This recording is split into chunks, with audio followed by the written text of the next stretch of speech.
This is a picture of Nita and Chance. He was probably almost 2 years old in this picture. And you see how happy she was as a mom. And these were the good times when, you know, Chance was the love of her life and her whole world just revolved around him. Nita was so young. She was 17 years old when she got pregnant with Chance. She was 18 when she gave birth to him. Chance did not get his name by mistake. You know, she was dealing with trauma from her past, trauma from our childhood, and she named him that because she said that he was her second chance at life and that she was going to do this right because it meant something to her. But now looking back, I don't think he deserves his name.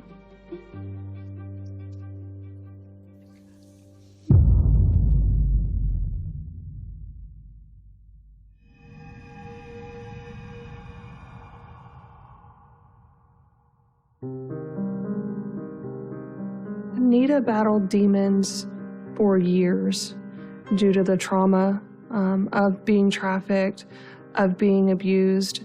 It was an ongoing, daily struggle.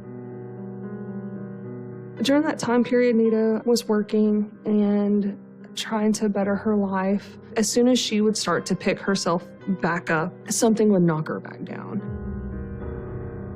Chance was about 2 years old when Nita first lost custody of him. She was not okay. She was devastated.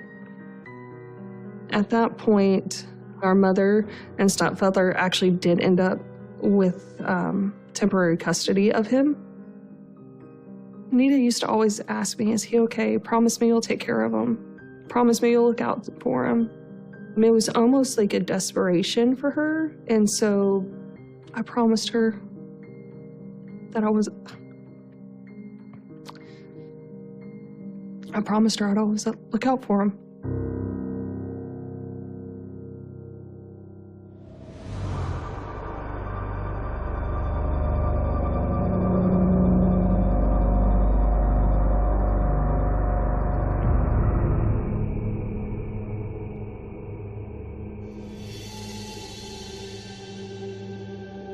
I think the effect on Chance, living with my mother and my stepfather, was probably very significant.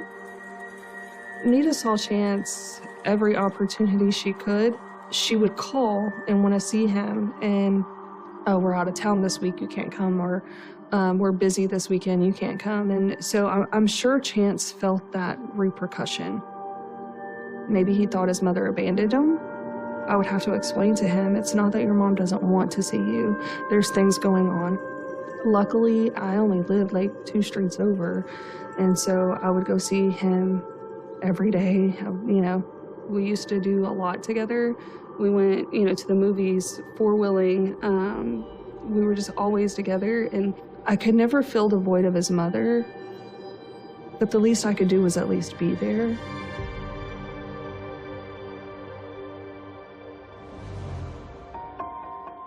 So we had this family dog that grew up with Chance. He would pet her and, you know, spend time with her, and she slept with him a lot when he was living there. She got old and she passed away. Chance was around 9 at the time. I'm thinking, how do I say this to him?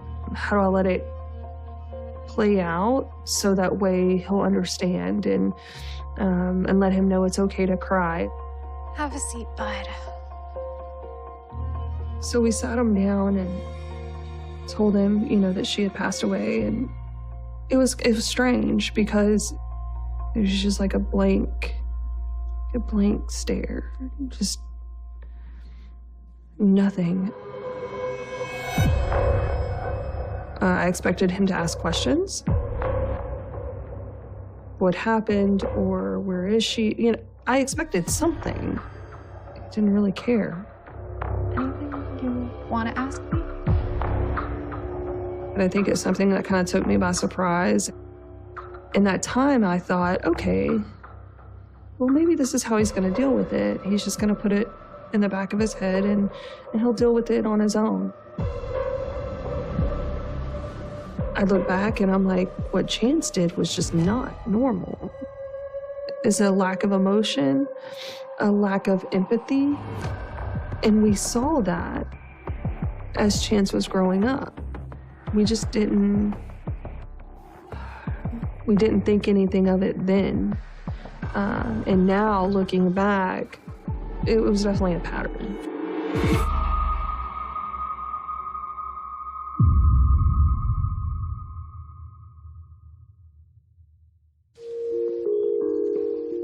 I always rooted to see them together. I always wanted to see them together. So, I mean, I was happy. And at that point, she was in the early stages of pregnancy with her second son. And so, you know, she was excited that she would have both of her boys and she would get to raise them together. He was excited to show the books and told me how he was going to read to the baby. He was really excited to be a big brother. That was the most excited I'd ever seen him. And of course, we were all excited, you know, to welcome this new little boy into the world.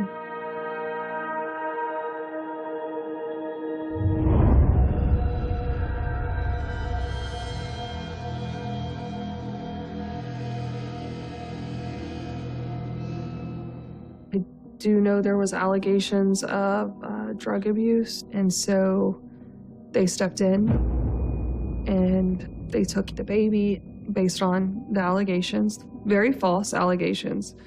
They took him, but Nita still had Chance. They left Chance in place. And, you know, Nita immediately hired an attorney and she prepared for a fight.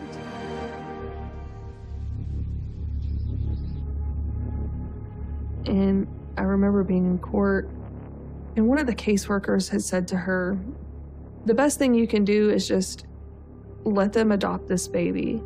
Because if we have to keep coming to court, have to keep doing this, we're gonna come get your oldest, meaning Chance. You are in no condition to raise a newborn. I remember seeing her, she slammed her hands down. These are false charges. Nita? She said, how do I do this? She was so devastated. I can't do this. She was just crying. And I remember her taking that pen and signing that paper and walking away. Signing those papers really broke Nita. The papers were soaked in tears because she had just been told, if you keep fighting, we're gonna take them both. She felt like she didn't have any choice. I think she felt defeated, and she felt that that's what she had to do to protect Chance.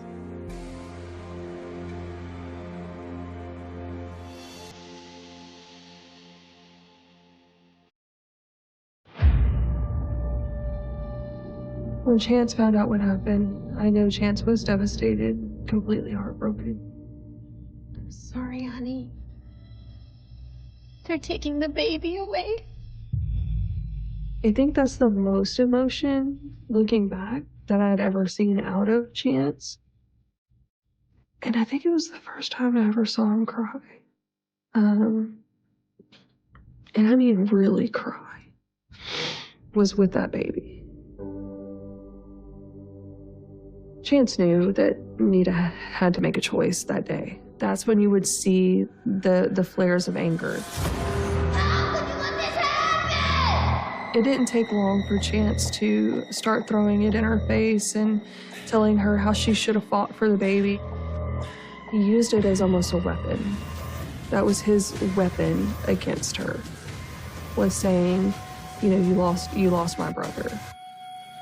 And he knew what to say to hurt her.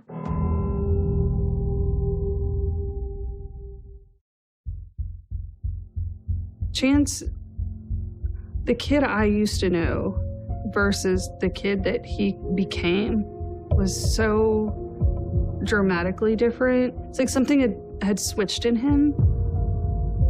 So one day when I went to see them, and when I got there, Nita was upset. What's going on? She told me that Chance had gotten in trouble at school. Chance told Nita that he stabbed somebody in the neck with a pencil. And I was like, what? Oh my God. And I asked her, well, is he suspended? Were the cops called? Was this person seriously injured?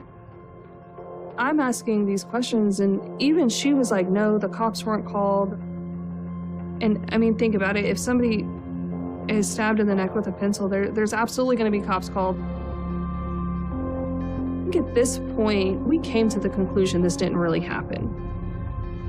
But the most concerning part was that he had come up with this story, and in coming up with this story, it means he was fantasizing about hurting somebody. I learned, from his friends that he's saying he beat somebody with the butt of a gun, or he was in these, altercations that never happened. So he's most definitely having fantasies of death and destruction.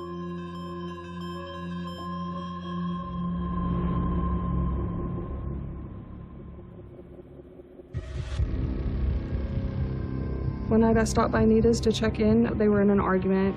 You can't treat people like that, Chance. She was upset with him because he was getting in trouble at school. He was being disrespectful to teachers. I can't remember exactly what it was, but Nita, for the first time that I know of, finally stood her ground and actually grounded him. No video games, no internet, you're cut off. He started getting really just disrespectful, and I think I respect you. Chance had a habit of yelling. He said something like, I don't give a what you say. She told him, she said, you're not gonna talk to me that way. I hate you. No! You cannot talk to your mother like that! Then he said, you're the reason that I don't even have my brother. Chance was looking at her with this cold, angry stare. No emotion behind it. It was almost as if it was a warning. She kind of looked back at him, and I remember her walking backwards. It was like he had this switch that he could just turn. And I mean, just the look and the smirk, it's almost like he was so almost cocky, confident. In that moment, I was a little stunned. It was kind of shocking. I think that was one of those moments I went, is Nita safe with Chance?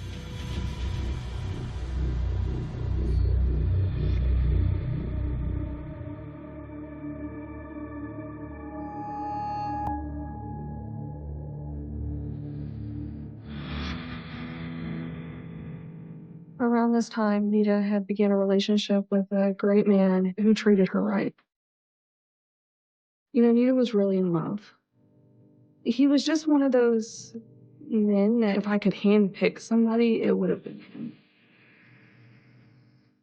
Nita was actually living with her boyfriend at the time.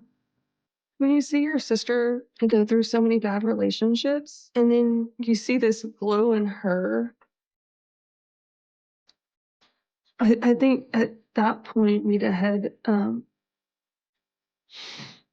for once, found her happiness. And she deserved that. Everything just kind of changed the night that Nita called me.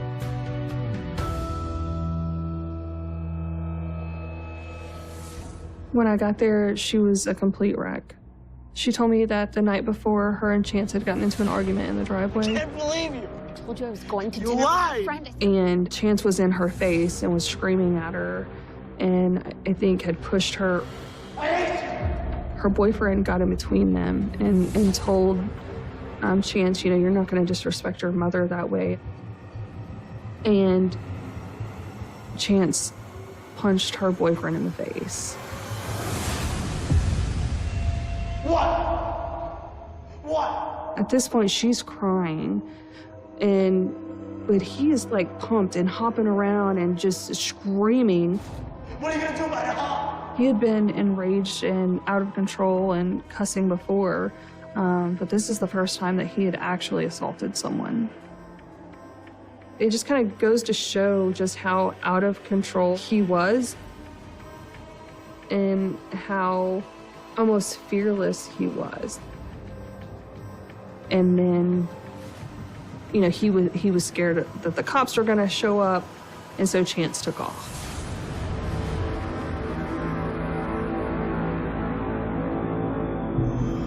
I think as a mother, I think it was just easier for her to think that he was going through a phase than to realize that he was actually becoming dangerous. She blamed herself a lot for how he was acting, but she also believed that with enough encouragement, he could straighten out, is how she put it. I mean, we're sitting here today, so things definitely didn't get better.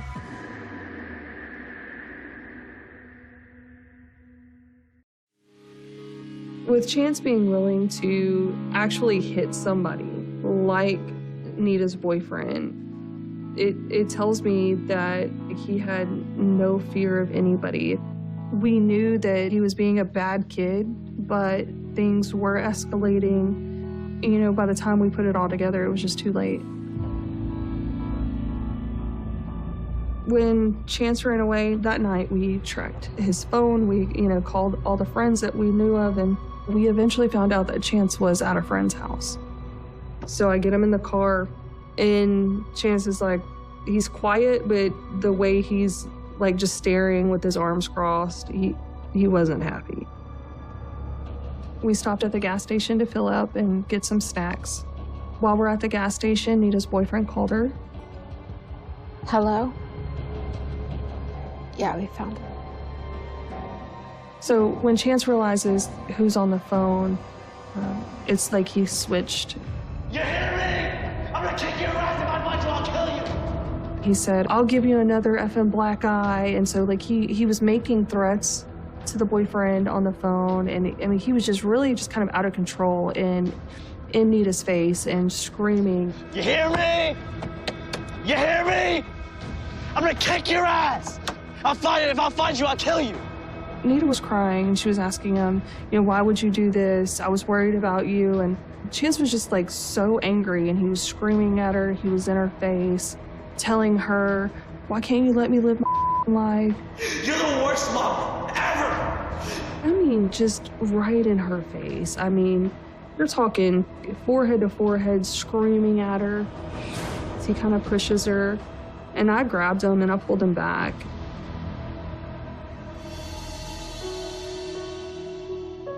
I was honestly kind of in shock and disbelief on how he was reacting. And I remember telling him, you can't be disrespectful to your mom like that. This is not okay. She's doing everything she can. Everything she does is for you!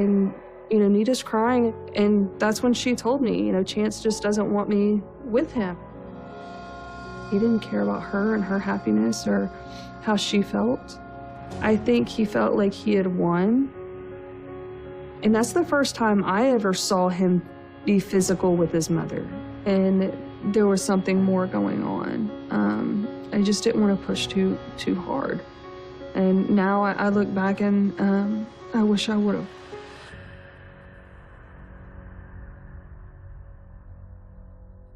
Chance doesn't want to go back to the boyfriend's house. Nita's not going to leave her son. And so I took them to a hotel and I paid for it. And she did what she always does. She kissed me on the forehead.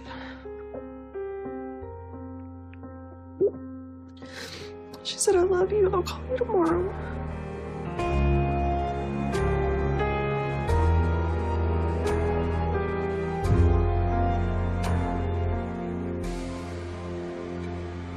And I drove off, and I remember seeing her driving off, and I looked in my rear mirror and she turned her head and she looked back. It's almost like we made eye contact in the mirror. I think that moment is heavier now because it was the last time I ever saw her. And I left him with her. And I knew things weren't good. I knew he was progressively getting worse. I knew he was dangerous. I knew it. And I lived with that. I left him there. I could have changed. I could have changed the story that night. And I didn't. It's not my fault what he did. But I always wonder if I had made a different decision that night. If I had taken him back with me.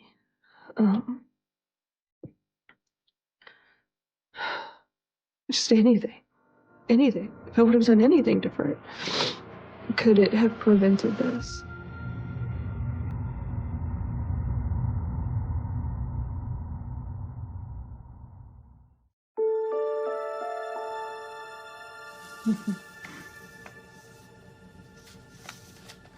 It's like the last picture, I believe, of them two together. Even though there were issues going on in the home, you clearly see how much she still loved him. And it's written all over her face.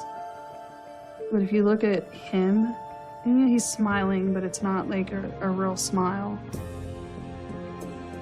Just knowing that this was one of the last pictures of them two together and knowing what followed it, it's tough.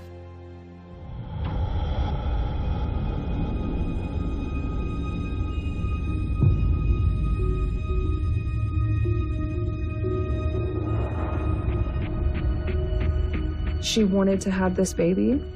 She was genuinely excited to have this baby, but Nita definitely knew that Chance was possessive of her, and she knew that this could kind of complicate things. She did tell me that she had told him that he wasn't happy, and there was a big, explosive argument. And he says that he didn't want any other siblings and that he would, I think the words were, beat out of the baby. He had threatened her that he was going to kill her and the baby. And so he had pretty evil intentions to hurt this unborn child. That's most definitely the worst thing I'd ever heard him say up until that point. She openly expressed that she was genuinely scared of Chance and she was scared for her safety. I wish I would have put it all together sooner. You know, I didn't realize, I guess, the escalation and how things were building.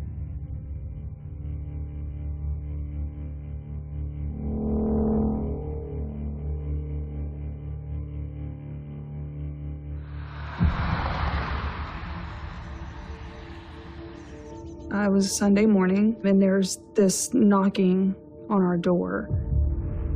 And there was two cops standing there. And the one said, "I'm sorry, your sister's been murdered."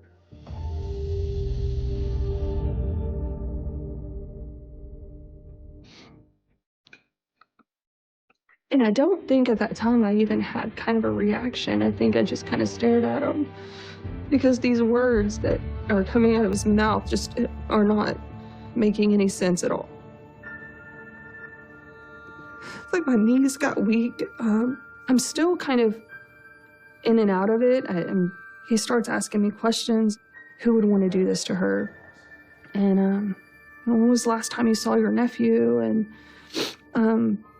have you heard from him in the last couple of days? And then I remember him saying, you know, would her son do this?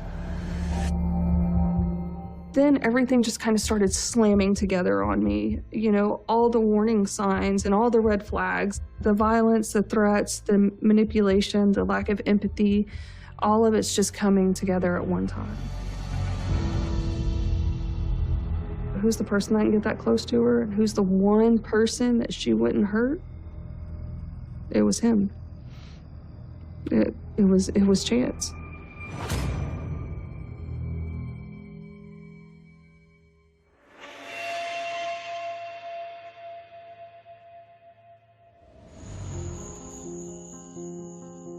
And the detective called. He said, hey, Betty, we found him. And he asked me, are you sitting down? And he said, Chance confessed to the murder of your sister. And I said, oh, God, okay. And he said, do you want to know how? And I said, I need to know. I need to know. I need to know what happened. And he said, an autopsy is going to have to be done, but we believe that your sister was stabbed to death. I said, okay. And he said, are you okay? I remember saying something like, I'll never be okay.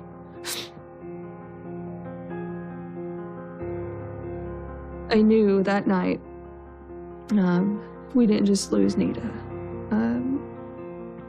We didn't just lose the baby. We lost Chance. We lost 3 people that day. In one act, 3 lives were gone. There was no relief and there was no peace in that. The murderer is caught and he's my nephew.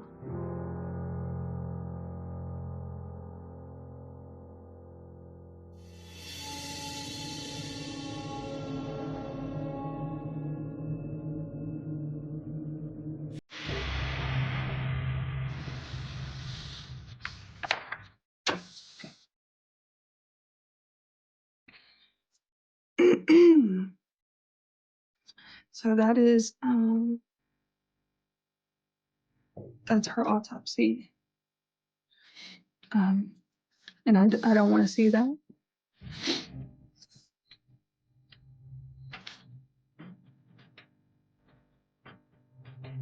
What he did to her, it's 10 times worse than what you could ever imagine.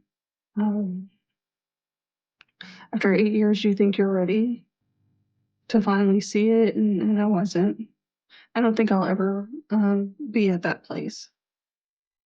That drawing bothers me because it's depicting every injury, every stab wound.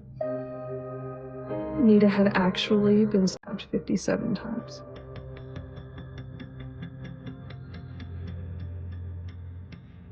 Think about that. Count 57 times. Count raising and lowering your hand 57 times. That's 56 times that you could have stopped. That's 56 times you consciously made a decision to keep going. Over and over. Just relentlessly. No mercy. He had intentions of inflicting as much pain on her as he could. It's really hard to imagine what she went through in those final moments.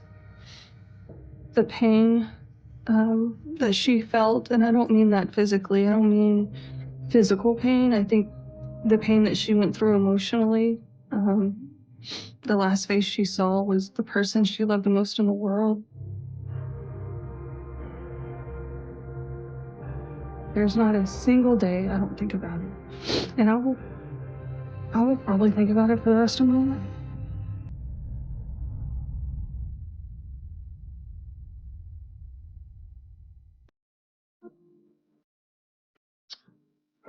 You can Yeah, that one.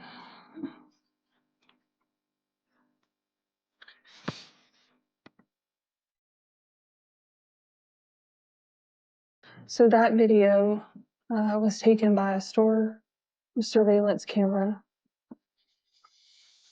It was probably taken 20 or 30 minutes before he killed her. It's really eerie knowing that was the last hour of her life. The moment that he kind of dances and spins around. I don't know why that part bothers me so much. Maybe for me, because I know what comes next. He's just acting like nothing's wrong, but I believe he knew. I don't think this was a provoked attack. I don't even believe they had an argument. I actually believe this was meticulously planned out. I believe he knew what he was going to do. His plan was to get home, get it done, take her money, take her car, and go pick up his friends and go party. That was his plan.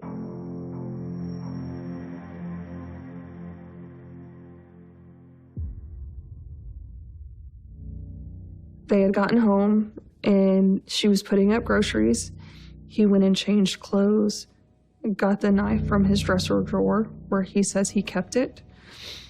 He walked into the kitchen where she was and he attacked her from behind. I absolutely believe he caught her unaware. The cabinets were still open up above her. The groceries, some of them were still in the bag. What he did was so violent. He could have done it quickly, and he didn't. But then we found out that's not what killed her. That she was still alive.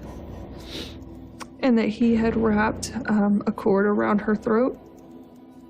And he strangled her until she did die.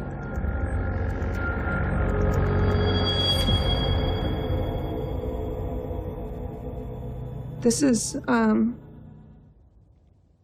woman that is lying on the ground. Her son had just stabbed her 57 times. She's clearly in a lot of pain. She's obviously scared. She's still awake. She's still very much conscious. And her one goal is to tell the person who did this to her that it's okay. She knew she was gonna die. And she still loved him so much. To try to comfort him in her dying moments. It's just evil. That's just almost satanic to do that to her. He stayed calm and got dressed and went and partied with his friends. This was a life he wanted, and he killed her to get it. But I never, ever would I imagine that the person she gave life to would take hers. Just knowing, like, how much she loved him.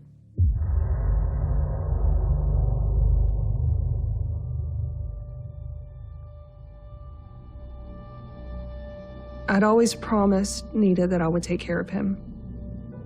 I was so angry at him. I was so mad and so hurt. But I still had to take care of him.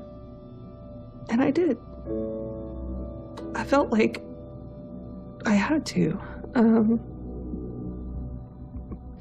at that point, it was more about the love for her and the promise that I made her.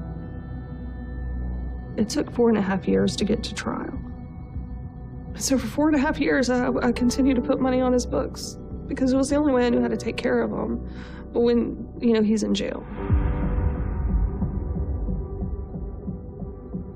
And that's when I finally said, I'm going to ask the hard questions. We're going to dig into this. Like, I need to know what the hell happened. And I said, why? There was no really answer to it. And I'd asked him why he just didn't stop after he had already stabbed her 57 times and she was still alive. He told me because she wouldn't die. He wanted her to die. That little bastard. I can still hear his voice in my head saying it. I still remember him saying it. And a fire was lit at that point, and I knew I couldn't stop until she had justice.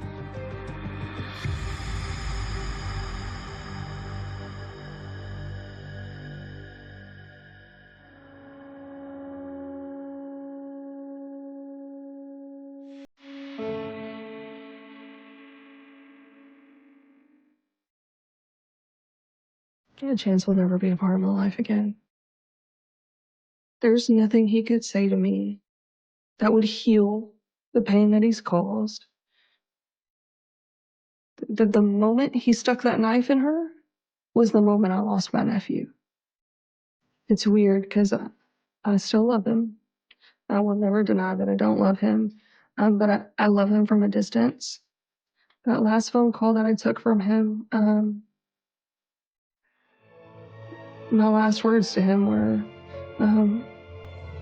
Chance, I want you to know I love you. I will always love you. I've heard about what you did, but I do love you. I needed him to know that I loved him, and then I just stopped taking his calls.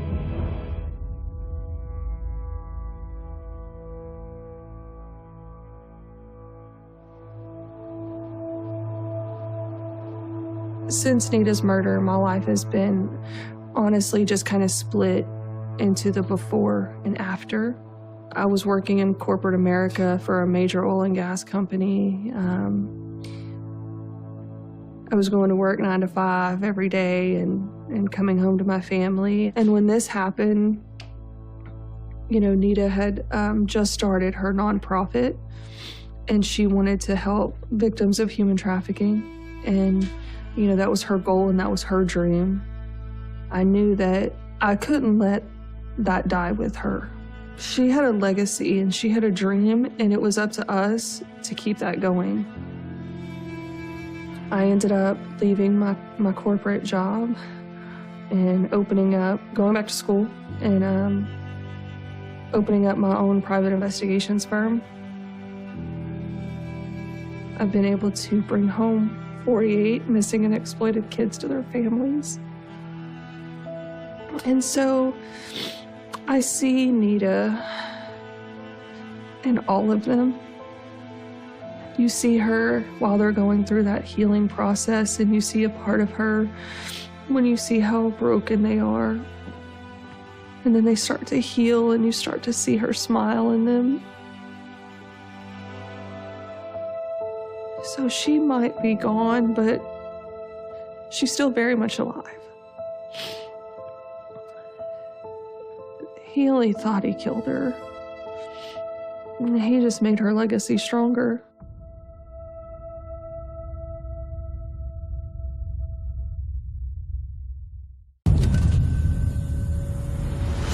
Her son had just stabbed her 57 times and went and partied with his friends. That's not a scared kid. It's a demon. 911, what's your emergency? My son's not dying. His eyelashes were missing because she rubbed hot sauce on his face. A few of them had mentioned that this is probably the worst child abuse case they've ever seen. My brother did horrible things. You're a sorry piece of You're nothing but a monster. He kept telling me to just shoot me and kill himself right then and there. He took a family that had so much hope and could have done so good, and he just killed us all. Oh my God, he looks like the devil. Look at him. That's not my dad. Oh my God. And my mom, She was. The early 1970s in Houston, Texas, was a period defined by shifting cultural tides and a lingering sense of innocence that was slowly beginning to fracture. It was an era where the oppressive, sweltering heat of the southern summer was often met with children playing outdoors until the streetlights flickered on, a time when neighborhoods were still considered safe havens and neighbors looked out for one another. But beneath the surface of this quiet domesticity, a profound and unimaginable darkness was taking root, one that would eventually shatter the community and redefine the nation's understanding of evil. This was a time when the hippie movement had swept across the country, bringing with it a wave of counterculture, rebellion, and a generation of young people eager to break free from the constraints of traditional society. It was a cultural revolution that celebrated freedom and wandering, but it was also a movement that provided the perfect, tragic camouflage for one of the most brutal and prolific serial killers in American history. In the neighborhoods of Houston, a silent epidemic began to unfold between the years 1970 and 1973. Boys, specifically young men and teenagers ranging in age from 13 to 20 years old, started to vanish. They did not disappear all at once, but rather one by one, slipping away into the void without a single trace. These were not children from the distant fringes of society. They were sons, brothers, and friends who walked out of their front doors to go to a park, a bus stop, or a local hangout, and simply never returned. The absence they left behind was an agonizing, expanding silence that settled heavily over their families. Bedrooms were left exactly as they had been on the day their occupants vanished, with unmade beds and personal belongings gathering dust as monuments to a sudden, inexplicable loss. For the parents of the missing boys, every knock at the door, every ringing telephone, and every passing shadow carried the agonizing weight of hope and dread. They scoured the streets, distributed flyers, and desperately sought answers in a city that seemed to have swallowed their children whole. When these frantic and broken families turned to the authorities for help, seeking the protection and investigative power of the Houston police, they were met with a response that was devastating in its indifference. At the time, law enforcement was heavily criticized for a pervasive lack of responsibility and a deeply ingrained institutional apathy toward missing youth. Instead of launching comprehensive investigations or treating the disappearances as potential crimes, the police routinely dismissed the grieving families with a deeply flawed assumption. They categorized the missing boys merely as runaways, youth who had voluntarily chosen to leave home to join the wandering hippie culture that was so prevalent during that era. The authorities argued that teenage rebellion was common, that boys simply wanted to escape their families to live on their own terms, and that they would eventually return when they grew tired of the streets. This assumption was not just a failure of imagination. It was a systemic failure that completely isolated the victims' families, leaving them to search for their children entirely on their own. This tragic and dismissive attitude from the police created a fatal blind spot. By officially branding the vanished boys as runaways, the authorities effectively closed the door on any meaningful investigation.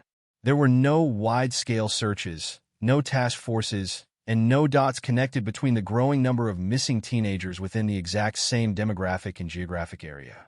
This catastrophic oversight inadvertently granted a predator a period of absolute, terrifying impunity. For 3 uninterrupted years, the killer operated in the shadows without fear of detection, safe in the knowledge that the authorities were looking the other way. The police inadvertently provided the perfect cover for a massacre, allowing a monster to continue hunting, capturing, and destroying young lives while the official record simply stated that the boys had run away from home. When one imagines the kind of person capable of orchestrating such a massive and prolonged campaign of terror, the mind naturally conjures images of a stereotypical monster, an outsider lurking in the dark alleys, a stranger with a menacing presence who operates on the fringes of society. However, the most chilling aspect of this tragedy was the utter banality of the killer. The perpetrator was not a stranger hiding in the shadows. He was a familiar, trusted, and even beloved figure within the community. His name was Dean Arnold Corll. Born in 1939, Corll was a man who effortlessly blended into the fabric of daily life in Houston. He did not possess the aura of a killer. Instead, he presented himself as a polite, mild-mannered, and exceptionally generous individual who was deeply integrated into the local neighborhood. Dean Corll was a central figure in his family business, the Corll Candy Company. Working at a local candy factory provided him with more than just an income. It provided him with the ultimate disguise and the perfect tool for manipulation. He used his position to cultivate a pristine public image, frequently handing out free candy and sweets to the children and teenagers in the neighborhood. In doing so, he became a fixture of joy and generosity in the community. The local youth adored him, affectionately granting him titles like the Candy Man and the Pied Piper of Houston. He was the friendly neighbor who always had a smile, a kind word, and a treat for anyone who crossed his path. Parents trusted him, seeing only a harmless, benevolent businessman who took an active interest in the happiness of their children. No one could have possibly fathomed that the very hands that handed out sugary treats to the neighborhood children were the same hands that were meticulously constructing a nightmare behind closed doors. Corll understood the mechanics of trust, and he weaponized it with devastating efficiency. He knew that the easiest way to capture prey was not to chase them, but to make them come to him willingly. By establishing himself as the generous candy man, he disarmed the natural defenses of the young boys in the area. They viewed him not as a threat, but as a friend, a mentor, or simply a cool older guy who treated them well. This profound betrayal of innocence is what makes his crimes so uniquely horrific. He did not just steal their lives.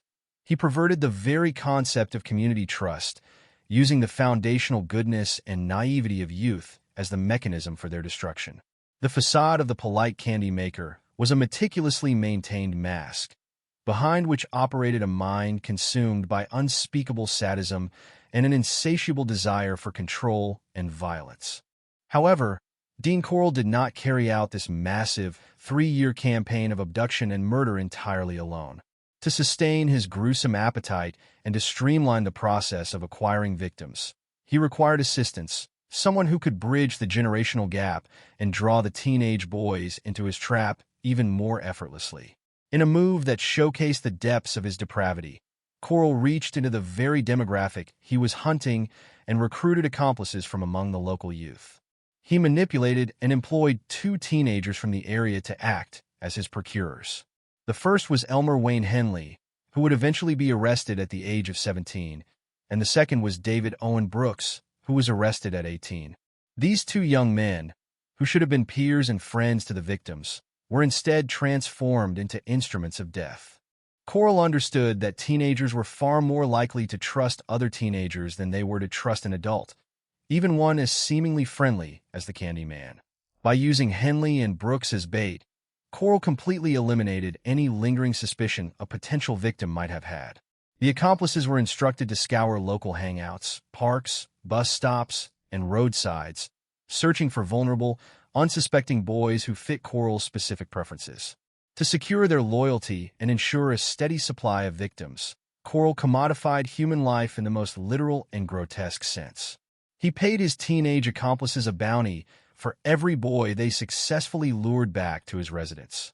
For each victim delivered into his hands, Henley and Brooks received between $200 and $500, an incredibly substantial sum of money in the early 1970s, especially for adolescents. This financial arrangement represents one of the darkest psychological layers of the entire case. It forces society to confront the terrifying reality that young minds can be corrupted so completely that they are willing to barter the lives and agonizing deaths of their peers for a few $100s. Henley and Brooks were not merely passive observers. They were active participants in the machinery of a serial killer. They walked the streets, identified targets, struck up conversations, and exploited their shared youth to build a false sense of security. They would approach a 13 or 20-year-old boy with an invitation that sounded entirely ordinary for the time, an offer to attend a party, drink alcohol, experiment with drugs, or simply go for a joyride in a car. It was the promise of a good time, pitched by peers, leading straight into an abyss from which there was no return. The success of this monstrous operation relied entirely on the intersection of Corll's deceptive benevolence, the active betrayal by his teenage accomplices, and the tragic negligence of the authorities who refused to see the pattern of missing boys.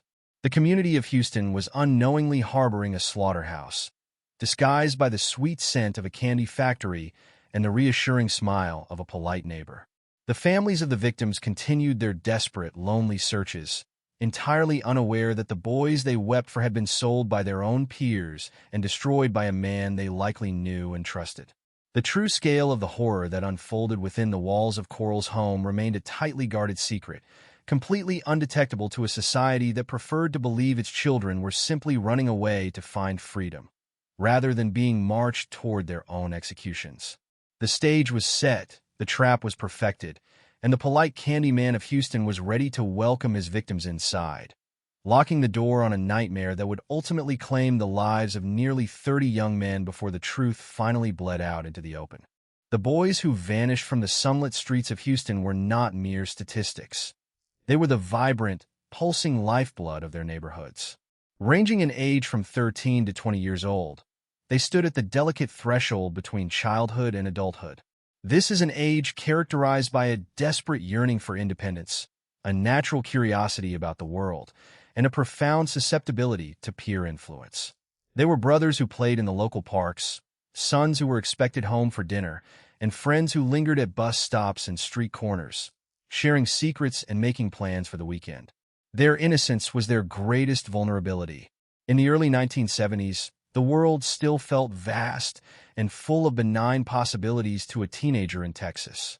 They operated on a fundamental baseline of trust, especially toward their peers.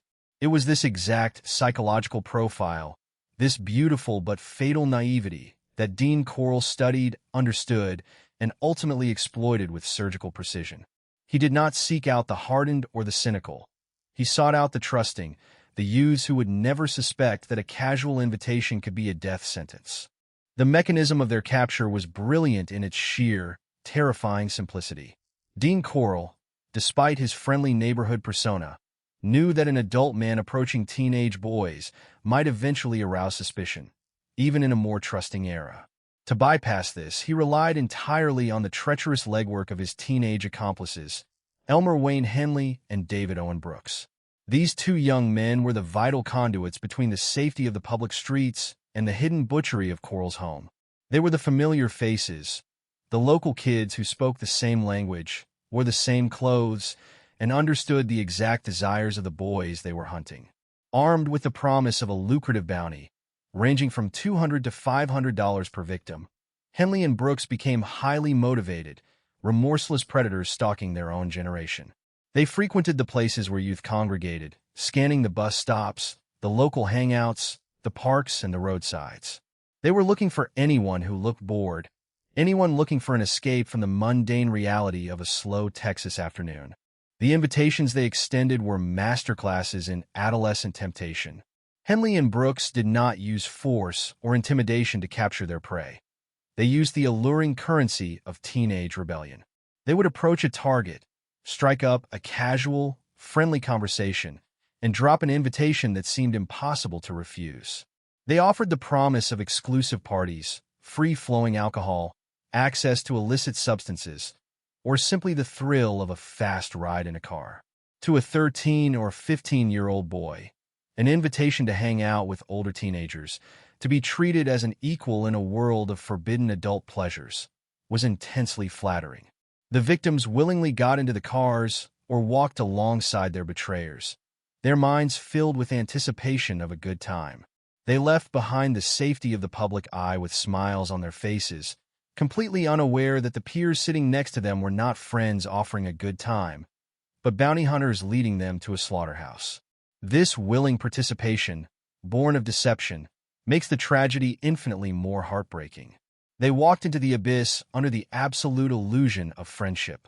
The transition from the bright, suffocating heat of the Houston streets to the interior of Dean Corll's residence marked the crossing of a point of no return. As the victims stepped through the front door, they were likely greeted by the seemingly hospitable, mild-mannered Candyman. The atmosphere inside the house was deliberately crafted to maintain the illusion of a party or a casual hangout. Music might have been playing, and drinks were immediately offered. Corll, playing the role of the generous host, would ensure the boys felt relaxed and welcome. However, this hospitality was the final, crucial component of the trap. The beverages offered to the unsuspecting victims were heavily laced with alcohol or potent sedatives. The goal was rapid incapacitation. Coral and his accomplices needed the boys to lose their physical coordination and their mental clarity before the true nature of the gathering was revealed. The victims, believing they were merely partaking in the promised festivities, would consume the tainted drinks, sealing their own fates with every single swallow. As the sedatives took hold and the alcohol clouded their senses, the victims would experience a sudden, terrifying shift in reality. The friendly smiles of their hosts would dissolve, replaced by a cold, calculated brutality. The transition from a party to a nightmare was violent and instantaneous. Before the boys could fully comprehend what was happening, before their drug-addled minds could process the betrayal, Coral and his accomplices would strike. They would overpower the disoriented victims, aggressively wrestling them into submission. The boys were dragged or carried to the absolute focal point of Coral's madness, a custom-built, heavy wooden torture board. This was not a makeshift apparatus. It was a carefully constructed piece of equipment designed specifically for the complete physical domination of a human being. The victims were violently slammed onto this board, their limbs stretched out. With practiced efficiency, Coral and his helpers would secure the boys, binding their wrists and ankles tightly to the wooden frame, ensuring they were completely immobilized, completely helpless, and entirely at the mercy of a monster. What followed the restraint was a descent into an unimaginable hell. The documentation of Dean Coral's crimes reveals a level of sadism that defies human comprehension. Once a victim was secured to the wooden board, Coral would unleash a horrific torrent of physical and psychological abuse. The boys, many of whom were barely out of childhood, were subjected to unspeakable violations. They were brutally raped, repeatedly and savagely beaten, and physically mutilated. Coral used various instruments to inflict maximum pain, cutting and agonizing his captives while they were entirely unable to defend themselves or even turn away. The torture was not a brief, frenzied attack. It was a slow, deliberate, and methodical process that stretched out over many agonizing hours, and in some documented instances, over several horrifying days. The victims were kept alive to suffer, their pleas for mercy, their cries for their mothers, and their tears echoing through a house that had been transformed into an impenetrable fortress of immense suffering. The physical agony was compounded by a profound psychological terror. As the boys lay strapped to the board, bleeding and broken, they had to confront the devastating reality of their situation. They had to look into the faces of Henley and Brooks, the very peers who had smiled at them, shared jokes with them, and lured them into this nightmare for a few $100s. They had to endure the calm, detached demeanor of the Candy Man, a figure of neighborhood trust now revealed as an architect of unspeakable cruelty. Coral derived immense pleasure not just from the physical destruction of his victims, but from their utter humiliation and terror. The days and hours spent on that wooden board were an eternity of pain, fear, and the slow, crushing realization that they were never going to see their families again, that they were never going to leave that house alive. When Coral's depraved appetites were finally satiated, when the victims had been pushed beyond the absolute limits of human endurance, he would finally bring the horrific ordeal to a close. The act of murder was executed with the same cold, mechanical efficiency as the initial abduction. Coral favored two specific methods for ending the lives of the boys he had broken. He would either wrap a heavy rope around the victim's neck, slowly and deliberately strangling the life out of them as they lay helpless on the board, or he would press the barrel of a firearm directly against their head and pull the trigger, execution style. These final acts of violence were not born of passion or anger. They were the final, necessary steps in a dark ritual, the ultimate assertion of total power over another human being. The vibrant, trusting boys who had left their homes looking for adventure were reduced to lifeless commodities, their futures completely erased in a dark room in Houston. The aftermath of the murders was handled with a chilling, logistical precision that allowed the killings to continue undetected for 3 long years. Coral, Henley, and Brooks operated like a macabre assembly line. Once a victim was dead, the immediate priority was the complete concealment of the body and the destruction of any potential evidence. The lifeless bodies of the young men were unstrapped from the blood-stained wooden board and unceremoniously wrapped in thick layers of heavy plastic tarp. To mask the inevitable odor of decomposition and to accelerate the decay of the physical evidence, the killers would generously pour layers of caustic lime powder over the bodies before sealing the plastic tightly. This methodical packaging demonstrated a terrifying level of foresight and emotional detachment. The victims were no longer human beings. They were evidence that needed to be managed and disposed of to protect the highly lucrative and deeply satisfying enterprise Coral had established.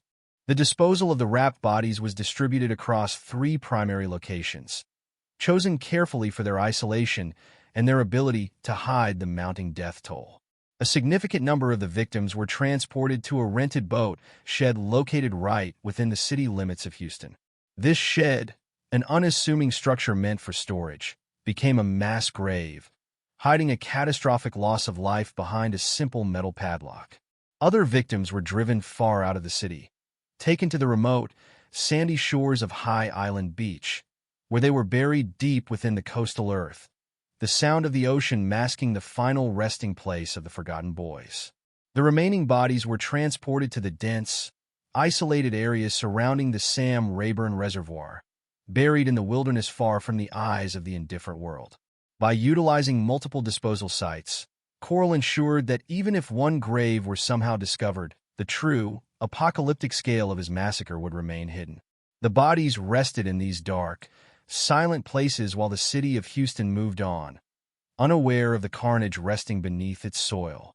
By the sweltering late summer of 1973, the horrific enterprise orchestrated by Dean Coral had evolved into a terrifyingly well-oiled machine of human destruction, operating with absolute impunity beneath the heavy, humid air of the Texas coast. For 3 unbroken years, the Candyman had successfully maintained his dual existence, projecting the facade of a benevolent, soft-spoken neighborhood fixture while systematically orchestrating the brutal torture and execution of nearly 30 young men. The sheer duration of this uninterrupted violence had instilled a profound sense of invincibility within the killer.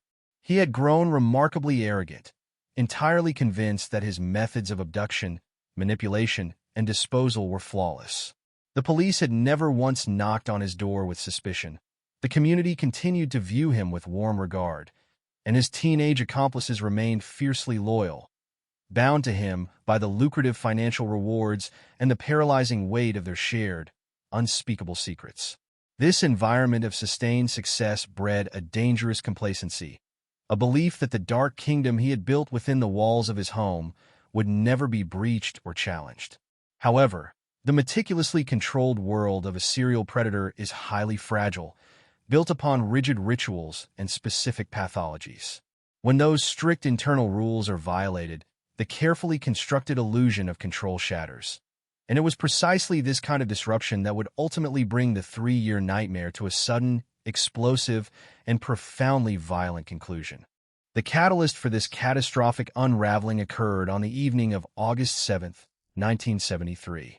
Elmer Wayne Henley, who had spent the past years acting as Coral's most prolific and trusted procurer, arrived at the residence with new guests in tow. Henley had thoroughly internalized the monstrous transactions that defined his relationship with the older man, viewing the procurement of human lives as a standard, albeit dark, routine. On this particular night, he brought a teenage boy named Timothy Curley, a young man who perfectly fit the established physical and demographic profile of Coral's typical victims. However, in a tragic and historically significant miscalculation, Henley also brought along a young teenage girl named Rhonda Williams. The presence of these 2 individuals was intended to be another casual evening of illicit teenage partying, a familiar pretext involving the consumption of alcohol and drugs that had served as the opening act for countless tragedies in that very house. Henley, perhaps blinded by his own perceived status and comfort within Coral's inner circle, entirely failed to recognize the catastrophic error he had made by introducing a female into the predator's sanctuary. The psychological landscape of Dean Coral was rigidly defined by his exclusive targeting of young males. His sadistic rituals, his fantasies, and his carefully constructed environment were all meticulously designed around this specific preference. The sudden introduction of a young woman into his private domain was not merely an inconvenience. It was a profound, deeply aggravating violation of his twisted operational code. While Coral initially masked his surging fury behind the familiar, practiced smile of the generous host, pouring drinks and encouraging the teenagers to relax, a violent storm was brewing just beneath the surface. He went through the motions of hospitality, ensuring that his guests consumed the intoxicating substances that would inevitably lead to their incapacitation. As the evening wore on, the alcohol and whatever other chemical agents were introduced began to take their heavy toll. Timothy Curley and Rhonda Williams, completely oblivious to the lethal danger surrounding them, succumbed to a deep, drug-induced sleep. Even Henley, arrogant in his assumed immunity, allowed his guard to drop completely, drifting into unconsciousness within the very walls where he had helped extinguish so many lives. It was in the suffocating silence of the late-night hours, once the house was entirely still, that the dynamics of power shifted violently and irreparably. Coral, driven by an uncontrollable rage over the disruption of his sacred ritual, decided to tear down the established hierarchy of his murderous operation. He moved quietly through the dimly lit rooms, retrieving his specialized restraints. He first focused on the two new victims, systematically binding Timothy and Rhonda, securing them tightly and eliminating any possibility of resistance or escape. But Coral's fury was not directed solely at the unexpected guests. It was intensely focused on the architect of this disruption. In a shocking betrayal that marked the absolute beginning of the end, Coral turned his restraints upon his most loyal accomplice. He bound Elmer Wayne Henley, stripping away his status as a partner and reducing him instantly to the terrifying position of a captive. This act was the ultimate manifestation of Coral's desire for absolute control, proving that in his dark world, loyalty meant absolutely nothing, and everyone was ultimately expendable. When the morning light of August 8th began to filter through the covered windows of the Houston home, Elmer Wayne Henley slowly regained consciousness. The transition from sleep to waking was met with the cold, restrictive bite of bindings around his limbs. As his drug-fogged mind raced to comprehend his situation, the horrifying reality of his predicament washed over him with paralyzing force. Henley looked up to see Dean Coral standing over him, the benevolent mask of the Candy Man completely discarded, replaced by the cold, detached expression of the monster Henley knew so intimately. The sheer, unadulterated terror that Henley experienced in that moment is almost impossible to quantify, because unlike the previous victims who woke up confused and disoriented, Henley knew exactly what was going to happen next. He had stood beside that infamous wooden torture board. He had watched the unspeakable agonies inflicted upon boys his own age. He knew the smell of the plastic tarps and the heavy, choking dust of the lime powder. He was looking at his own gruesome, inevitable death reflected in the cold eyes of his former mentor. Coral did not hesitate to vocalize his lethal intentions. He stood before the three bound teenagers and delivered a terrifying proclamation, explicitly threatening to subject all of them, including Henley, to a prolonged ordeal of sexual violence, torture, and ultimate execution. The atmosphere in the room was thick with absolute despair. Timothy and Rhonda, waking up bound in a strange house alongside a weeping, terrified peer, were plunged into an incomprehensible nightmare. But for Henley, the nightmare was fully understood. The power dynamic had completely inverted, and the teenage predator had become the ultimate prey. Driven by a primal, desperate instinct for self-preservation, Henley began to weep and beg for his life. He utilized every psychological lever available to him, pleading with the man who had been his benefactor and partner in unimaginable crimes. He desperately invoked their shared history, their loyalty, and the multitude of dark secrets they possessed together, offering whatever promises of future obedience he could muster to stave off the agonizing death he knew was imminent. In a moment of supreme arrogance and perhaps a twisted desire to reassert psychological dominance, Dean Coral made the single, fatal miscalculation of his entire criminal career. Believing he possessed complete physical and psychological control over the terrified 17-year-old, Coral agreed to a monstrous bargain. He told Henley that he would spare his life and release him from his bindings, but only upon one horrific condition. Henley would have to assist him in the systematic torture and murder of Timothy Curley and Rhonda Williams. It was a test of absolute, depraved loyalty, a demand that Henley participate in the slaughter of his own friends to buy his own survival. Confident in his absolute authority, Coral stepped forward and untied the restraints binding Henley, effectively arming the very person he had just profoundly betrayed and terrified. As Henley rubbed his freed wrists, the tension in the room reached an unbearable apex. Coral, momentarily turning his attention away from his accomplice to focus on the bound forms of Timothy and Rhonda, prepared to initiate his horrific ritual. In his hands, he held a weapon, preparing to exact his violent fantasies upon the helpless victims. However, in Coral's blind arrogance, he failed to account for the desperate, surging adrenaline of a cornered animal. Henley, standing free, but knowing with absolute certainty that Coral would likely kill him anyway once the grim task was completed, scanned the immediate environment. His eyes locked onto a small, .22 caliber pistol resting on a nearby surface, likely left there by Coral in his confident preparation for the massacre. The decision was not born of heroism or a sudden moral awakening to protect the innocent victims on the floor. It was an act of pure, desperate self-preservation. Henley realized that this exact second was the only opportunity he would ever have to survive. In a sudden, explosive blur of movement, the 17-year-old lunged for the weapon. Before Coral could fully comprehend the rebellion, before the serial killer could turn his own weapon or physically overpower the teenager, Henley gripped the pistol, aimed it directly at the chest of the man who had orchestrated the deaths of nearly 30 boys, and pulled the trigger. The deafening roar of the small-caliber weapon shattered the heavy silence of the house. Henley did not stop at one shot. Driven by sheer panic and the overwhelming need to ensure the monster was truly stopped, he squeezed the trigger again and again. 6 distinct shots rang out in rapid succession, echoing off the walls that had absorbed so many unheard screams. The bullets struck Dean Coral with devastating impact, tearing through his body and instantly neutralizing the threat. The polite candy maker, the beloved neighborhood fixture, and one of the most prolific serial killers in American history collapsed to the floor, his reign of terror permanently extinguished by the very hands he had trained to help him kill. As Coral's lifeless body settled onto the ground, a profound, ringing silence fell over the room, leaving 3 deeply traumatized teenagers breathing in the gunpowder-heavy air, marking the absolute end of the massacre and the beginning of a horrifying revelation for the city of Houston. The deafening echo of the 6 shots fired by 17-year-old Elmer Wayne Henley inside the house on August 8, 1973, did not just signal the sudden death of Dean Coral. It shattered the fragile, illusionary peace of a city completely blind to the darkness rotting beneath its surface. As the smoke from the .22 caliber pistol cleared and the lifeless body of the Candyman slumped heavily onto the floor, the immediate aftermath was defined by a profound, suffocating silence.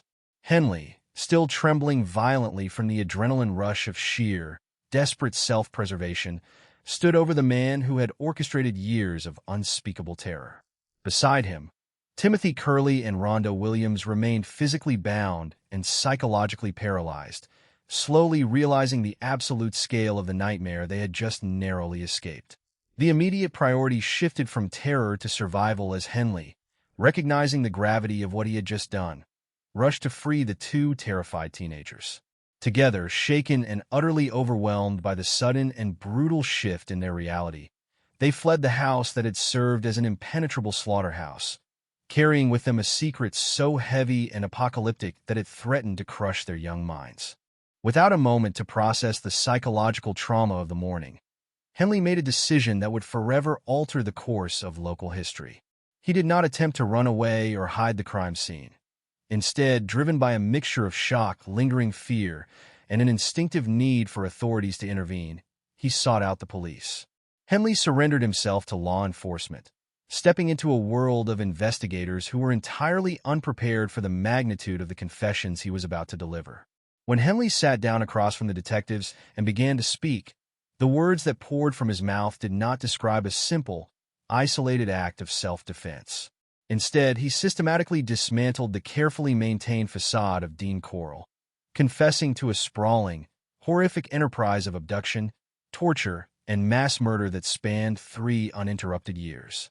The police officers, accustomed to dismissing missing teenagers as rebellious runaways who simply wanted to wander the country, were instantly forced to confront a catastrophic institutional failure of historic proportions.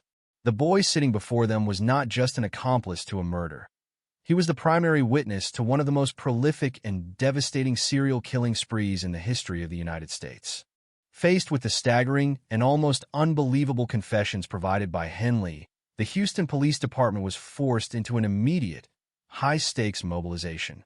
The institutional apathy that had allowed Coral to operate with absolute impunity for 3 years was instantly replaced by a grim, frantic urgency. Investigators realized that the terrified teenager was not fabricating a dark fantasy. The logistical details, the names of the missing boys, and the chilling specificity of the locations he described carried the undeniable weight of absolute truth. However, Henley could not simply point to a single grave and close the case. The operation had been too vast, the victims too numerous, and the disposal sites too geographically diverse for a quick resolution. Henley informed the authorities that Coral had systematically hidden the bodies of his victims across multiple locations, utilizing a rented boat shed within the city limits of Houston, the remote and sandy coastal stretches of High Island Beach, and the isolated, dense wilderness surrounding the Sam Rayburn Reservoir. The police department, alongside forensic teams and local sheriff departments, suddenly found themselves tasked with an unprecedented and deeply harrowing recovery operation that would test the limits of their professional endurance and emotional resilience.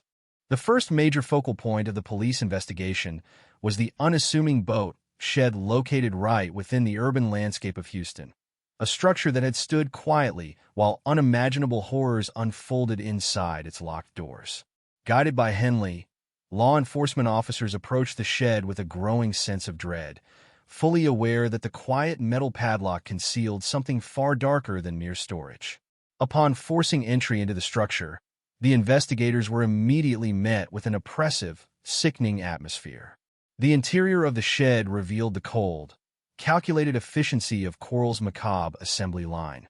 As forensic teams began the painstaking process of searching the property, they uncovered the physical evidence of mass slaughter. The bodies of numerous young men, wrapped tightly in heavy plastic tarps and generously cased in thick layers of caustic lime powder designed to accelerate decomposition and mask the stench of death, were discovered hidden within the space. The visual reality of the discovery was staggering. These were not merely anonymous remains, but the physical manifestations of the endless missing persons reports that the police had dismissively brushed aside as teenage wanderlust for years. Every plastic-wrapped bundle brought into the harsh light of day was a direct indictment of the systemic failures that had permitted a monster to harvest the youth of the city unchecked. As the grim work at the Houston boat shed continued, the investigation rapidly expanded to the secondary disposal sites identified by Henley, transforming the search into a sprawling, multi-jurisdictional recovery effort. Investigators deployed to the remote shores of High Island Beach, where the shifting coastal sands held secrets far darker than the ocean tides. Working under the unrelenting, brutal heat of the Texas sun, forensic anthropologists and police officers meticulously sifted through the earth, searching for disturbances in the landscape that indicated human burials. The physical labor was grueling, but the emotional toll was immeasurably heavier as investigators painstakingly uncovered human skeletal remains buried deep beneath the sand. Each bone recovered represented a son, a brother, or a friend who had walked out of their home years earlier with a smile and a promise to return, only to be reduced to a tragic forensic puzzle on a lonely beach. Simultaneously, another team of investigators was dispatched to the dense, isolated wilderness surrounding the Sam Rayburn Reservoir, a vast expanse of terrain where finding hidden graves felt like searching for a needle in a haystack. Yet, guided by Henley's specific, haunting recollections, authorities systematically combed the wooded areas, uncovering additional burial sites that further expanded the staggering death toll of Coral's operation. The physical recovery of the victims was only one dimension of the intensive investigative phase. law enforcement also had to untangle the complex web of complicity and psychological control that had sustained the murders for 3 years. Detectives immediately turned their attention to the second major accomplice identified by Henley, a young man named David Owen Brooks. Unlike Henley, who had ultimately turned a weapon against Coral in a desperate act of survival, Brooks had remained deeply entangled in the logistics of the killing spree until the very end. Operating on Henley's detailed statements, the police tracked down and arrested 18-year-old David Owen Brooks. The apprehension of Brooks added another layer of horror to the unfolding narrative, as investigators realized that Coral had successfully recruited not one, but 2 teenagers to act as his active procurers and accomplices. During rigorous interrogations, Brooks, confronted with the overwhelming evidence and the cooperative statements of his former cohort, began to fill in the missing gaps of the timeline. He detailed the mechanics of the luring process, the bounties paid for human lives, and the horrifying frequency with which young boys were brought back to the House of Horrors. The investigative process during these intense weeks was characterized by a profound, suffocating sense of collective guilt within the community and the legal system. Every time a new body was exhumed, every time dental records or clothing items were matched to a long unsolved missing persons case, the families of the victims were forced to endure a devastating public re-traumatization. The agonizing hope that their sons were merely living a hippie lifestyle somewhere out on the open road was violently crushed, replaced by the definitive, unbearable reality of murder. Parents who had spent years fighting against the institutional indifference of the police were now forced to stand at the edge of mass graves, identifying their children through scraps of fabric, rings, or dental charts. The media descended upon Houston like a pack of wolves, broadcasting the horrific details of the Candyman murders to a national audience that watched in stunned disbelief. The name Dean Coral, once synonymous with neighborhood generosity and sweet treats, was instantly transformed into a permanent cultural symbol of deception and unimaginable cruelty. As the weeks of excavation and interrogation drew to a close, the sheer scale of the tragedy was quantified in the most harrowing way possible. The police department, working alongside medical examiners and forensic experts, had successfully recovered a total of 27 bodies from the various hidden locations across Houston and the surrounding Texas landscape.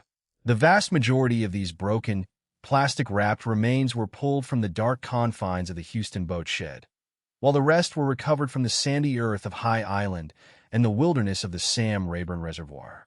However, even as 27 individual souls were accounted for and identified, a chilling caveat remained at the center of the investigative record. Elmer Wayne Henley repeatedly insisted during his debriefings that the true number of victims was significantly higher, estimating that Coral had likely murdered more than 30 young men during his 3-year reign of terror.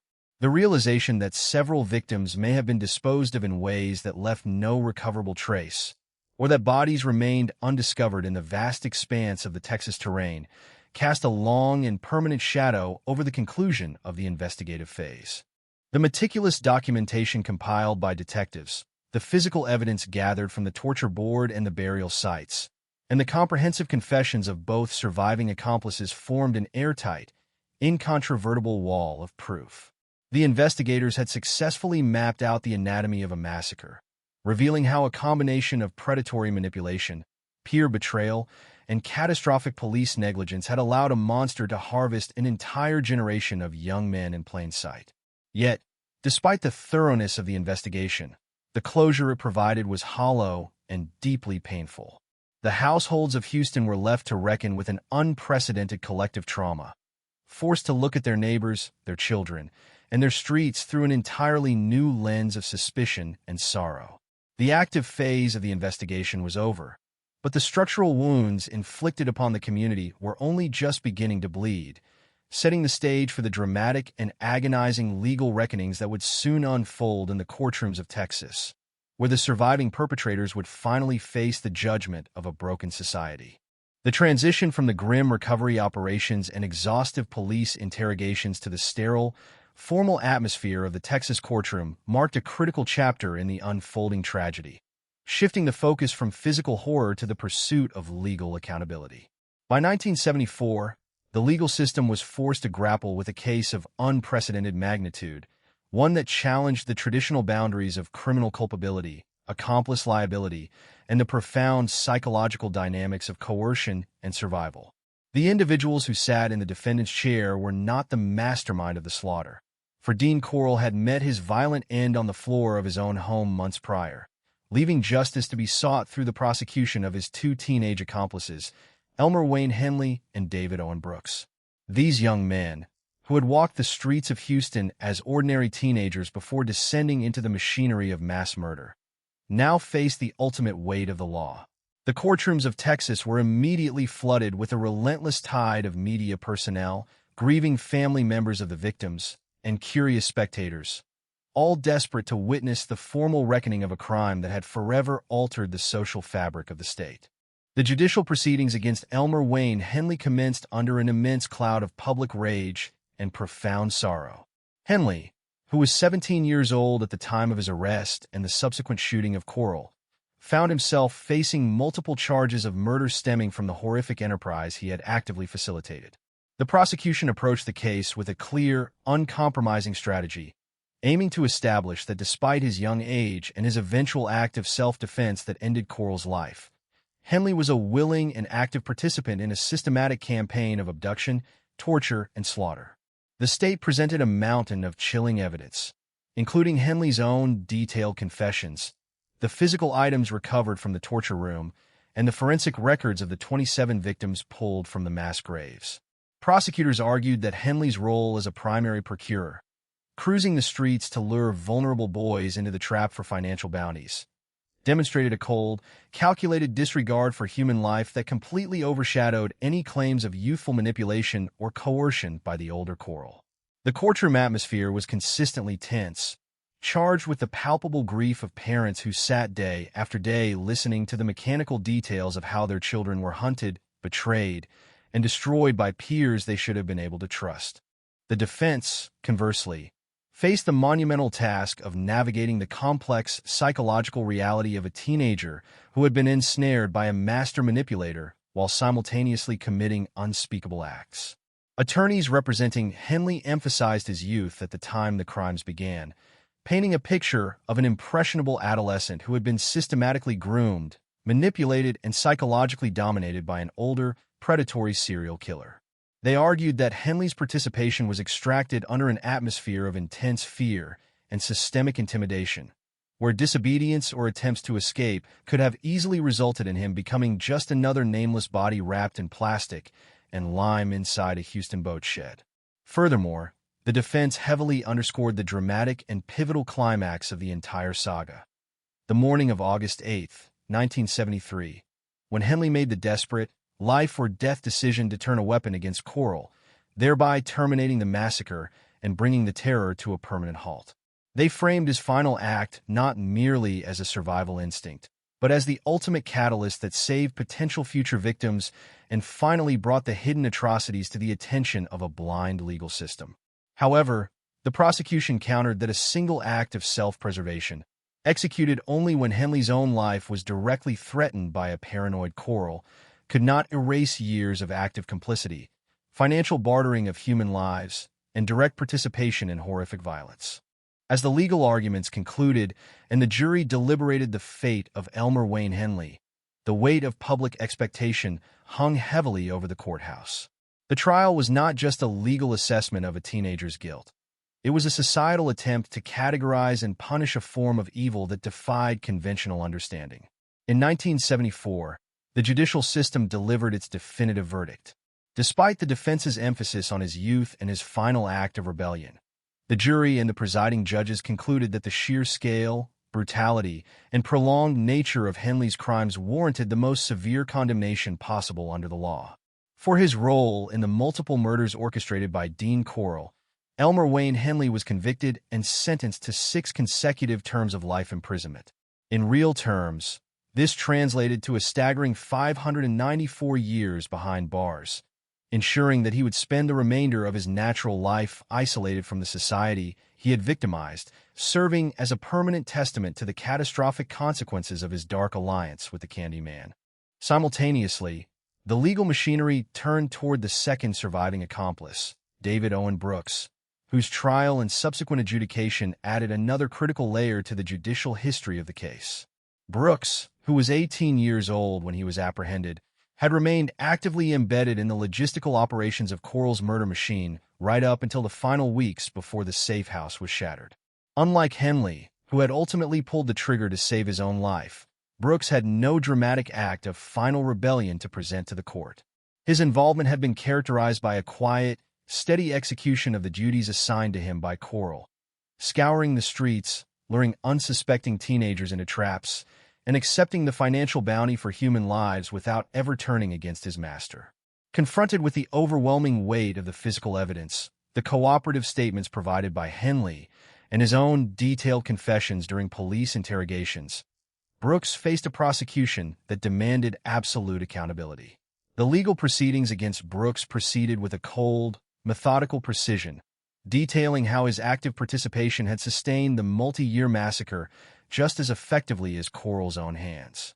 The courtroom strategy for Brooks focused heavily on the mechanics of his compliance and the depth of his psychological subservience to Coral, though these arguments carried far less mitigating weight in the absence of a heroic or defensive climax like the one Henley provided. Prosecutors systematically dismantled any notion that Brooks was merely an innocent bystander, illustrating how his ongoing procurement of victims directly enabled the continuous cycle of torture and execution. When the legal process reached its conclusion, the court delivered a verdict that matched the gravity of his offenses. David Owen Brooks was convicted of murder for his extensive role in the atrocities and sentenced to a term of life imprisonment. Unlike Henley, whose sentence was broken into multiple consecutive terms totaling hundreds of years, Brooks received a single, definitive life sentence that effectively sealed his fate within the penal system of Texas. For decades, Brooks remained incarcerated, a silent reminder of the darkest chapter in Houston's history, while the world outside evolved, forgot, and remembered in agonizing cycles. His decades-long imprisonment finally came to a quiet end when he passed away from natural causes while still in custody in the year 2020, marking the absolute physical extinction of the final living participant in the Coral Massacre. The conclusion of the trials and the formal sentencing of both Henley and Brooks brought a stark, legal closure to the courtroom phase of the tragedy, but it did little to soothe the bleeding wounds of the families and the community. The verdicts established institutional responsibility and permanently locked away the individuals who had traded human lives for cash. Yet the legal framework felt inherently insufficient to address the total devastation left in the wake of the murders. The trials had exposed every raw nerve of a city that had failed its youth, laying bare the devastating consequences of police apathy, institutional negligence, and the terrifying ease with which ordinary young men could be corrupted into monsters. The courtrooms emptied out, the media vans departed, and the public records were archived, but the legal machinery could never truly reverse the clock or restore the 27 young lives that had been extinguished in the dark rooms and remote graves of Texas.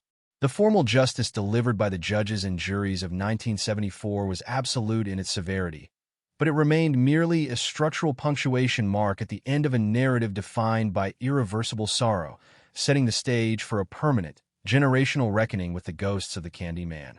The legal finality brought by the courtroom verdicts and the long prison sentences handed down to Elmer Wayne Henley and David Owen Brooks marked the formal close of a judicial chapter, but it offered very little solace to a community forever altered by unimaginable grief. The machinery of the law had done its work, locking away the surviving participants of the massacre and establishing official accountability, yet the emotional and psychological architecture of Houston remained permanently fractured. When the media vans departed, the courtroom spectators filtered back into their daily lives, and the public records were filed away into the archives of American criminal history. The true, lingering burden of the tragedy fell entirely upon the shoulders of the victims' families and the collective conscience of the society that had failed them so profoundly. The closure provided by a courtroom is inherently sterile, incapable of resurrecting the 27 young lives that were extinguished in the dark rooms and hidden graves across Texas, leaving behind an empty space in family portraits, holiday gatherings, and neighborhood streets that could never be filled. To truly understand the aftermath of the Dean Coral murders, one must confront the devastating institutional failure that allowed the massacre to continue unchecked for 3 agonizing years. The persistent and casual dismissal of missing teenagers by law enforcement during the early 1970s stands as one of the most glaring derelictions of duty in the history of American policing. When grieving parents walked into police stations begging for help to find their missing sons, they were met not with investigative rigor or professional empathy, but with a lazy, institutional assumption that their children were simply rebellious runaways wandering off to embrace the hippie counterculture. This systemic apathy created a fatal protective shield around a serial predator, granting him the absolute impunity he needed to harvest the youth of Houston without fear of interruption. The realization that these young boys might have been saved if the authorities had connected the dots, investigated the disappearances with urgency, and questioned the polite candy man earlier cast a long, unforgiving shadow over the credibility of the law enforcement agencies involved. It served as a grim, permanent reminder that institutional negligence can be just as lethal as a weapon, leaving a legacy of bitter resentment and broken trust between the community and those sworn to protect it.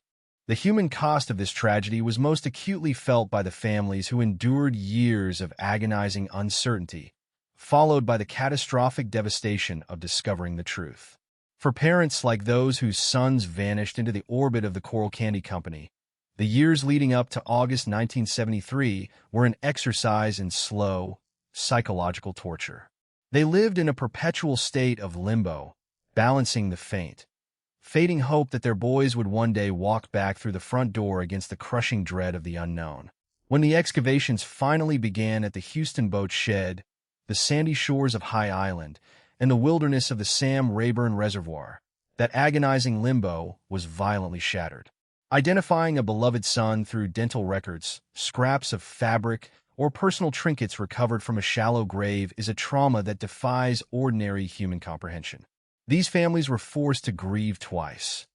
First in the prolonged, silent agony of absence, and second in the brutal, glaring reality of murder. The trauma did not end with the trials. It embedded itself into the generational fabric of these households, creating an enduring landscape of sorrow where joy was forever tempered by the memory of what was stolen. Within the broader cultural and historical context of American true crime, the crimes of Dean Corll represented a chilling turning point that forced the nation to reevaluate its understanding of predators and public safety. Prior to the 1970s, the archetype of the serial killer was often envisioned as a shadowy drifter, an isolated outsider lurking in the dark alleys of society, completely disconnected from respectable daily life. Corll shattered this comforting illusion entirely. He was the friendly neighbor, the polite businessman, the generous benefactor who handed out free candy to children and earned the affectionate title of the Candy Man. His ability to weaponize community trust, to hide in plain sight behind a mask of harmless benevolence, fundamentally altered how society viewed interpersonal safety. It forced a collective awakening, stripping away the naive assumption that evil always wears a menacing face. The case exposed the terrifying reality that monsters can be beloved fixtures of the neighborhood, walking among us, smiling, and participating in the daily rhythms of community life while concealing unimaginable depravities behind closed doors. The mechanics of the operation also brought to light a deeply disturbing psychological phenomenon regarding the corruption of youth and peer betrayal. The recruitment of Elmer Wayne Henley and David Owen Brooks as active procurers forced society to confront the dark reality that adolescents could be manipulated into trading the lives of their peers for financial gain. Henley and Brooks were not merely passive bystanders caught in the orbit of a charismatic killer. They were active, willing participants who weaponized their shared youth and cultural currency to lure unsuspecting teenagers into a slaughterhouse. Their involvement challenged the simplistic notion of youth innocence, demonstrating how easily moral boundaries can be eroded when financial reward and psychological domination are introduced. While Henley ultimately chose to turn a weapon against Corll in a desperate bid for self-preservation on that fateful August morning, and while Brooks maintained his quiet compliance until the very end, both young men served as living testaments to the corrupting power of a master manipulator. Their subsequent legal fates, Henley sentenced to hundreds of years across multiple consecutive life terms, and Brooks condemned to a single life sentence that ended with his natural death in prison in the year 2020, ensured that they would spend their remaining decades reflecting on the catastrophic choices of their youth. As the decades have passed, the horrific legacy of the Candyman murders continues to haunt the collective memory of Houston and the wider state of Texas.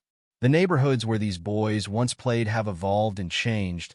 The physical locations of the crimes have been repurposed or forgotten, and the generations that lived through the terror have grown old. Yet, the story remains a dark, indelible milestone in the evolution of American criminal investigations and forensic psychology.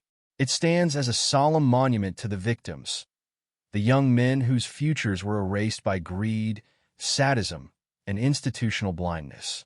Their names and their brief lives, once dismissed as the footnotes of runaway culture, are remembered as vital human souls who deserved safety, protection, and a future they were cruelly denied. The shadow of Dean Corll's crimes serves as a permanent, haunting reminder of the fragility of innocence and the absolute necessity of vigilance, ensuring that the forgotten boys of Houston are never truly lost to history. The passage of decades has done little to dull the sharp, agonizing edges of the tragedy that unfolded in Houston, Texas, between 1970 and 1973, leaving a permanent, indelible scar on the collective conscience of a nation that was forced to awaken from a comfortable, sunlit dream of suburban innocence. When the smoke finally cleared from that small, blood-stained room on August 8, 1973, and the horrifying truth of Dean Corll's multi-year massacre spilled out into the open, the shockwaves extended far beyond the local neighborhoods of Harris County, fundamentally altering how American society perceived the architecture of danger and the hidden vulnerabilities of domestic life. For generations, communities across the country had operated on a comforting, deeply ingrained assumption that evil was an external force, an anonymous drifter lurking in the dark alleys of distant cities, or a menacing stranger operating on the fringes of civilization, completely disconnected from the wholesome, predictable rhythms of everyday existence. The revelation that a polite, mild-mannered candy maker who handed out sweet treats to neighborhood children could simultaneously orchestrate the meticulous abduction, unspeakable torture, and brutal execution of nearly 30 young men shattered that illusion completely and irrevocably.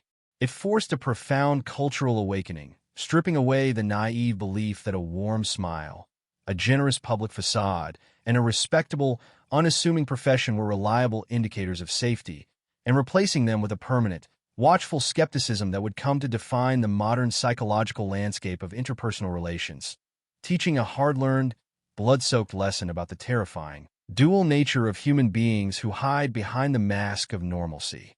In the wake of these dark disclosures, the criminal justice system and law enforcement agencies across the United States were forced into a painful, overdue reckoning regarding their catastrophic handling of missing persons cases, particularly those involving young males during an era of sweeping cultural transition and social upheaval.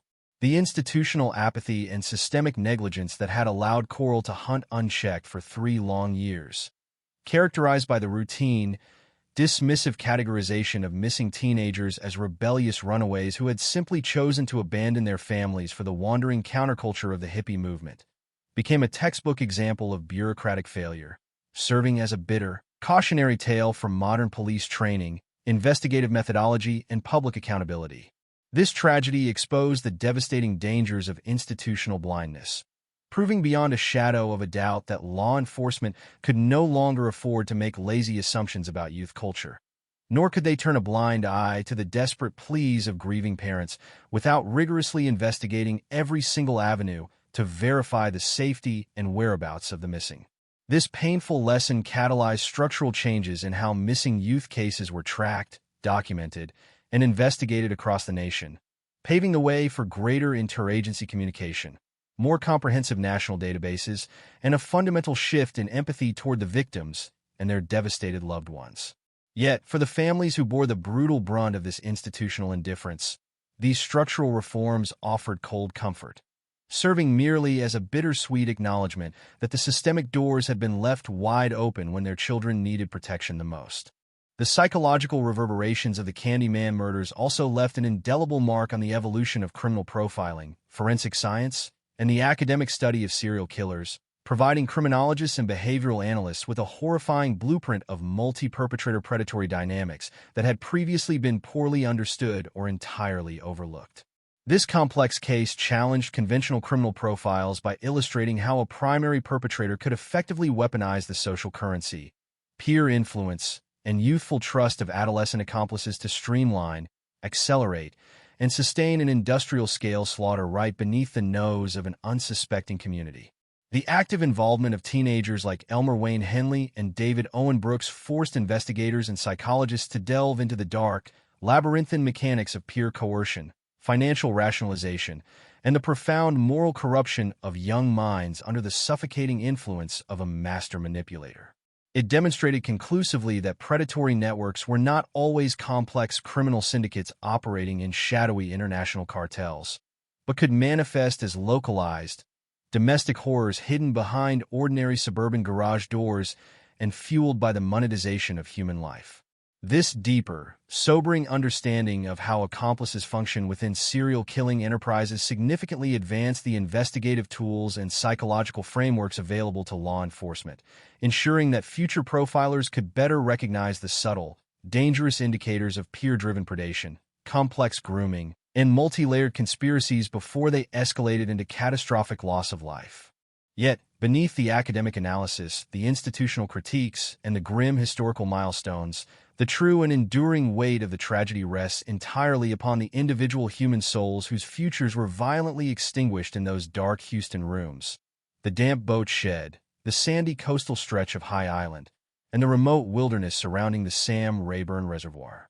History often runs the perilous risk of reducing victims of mass violence to mere statistics, turning living, breathing human beings into numbers on a ledger, docket entries in a courtroom archive, or passing data points in a true crime retrospective.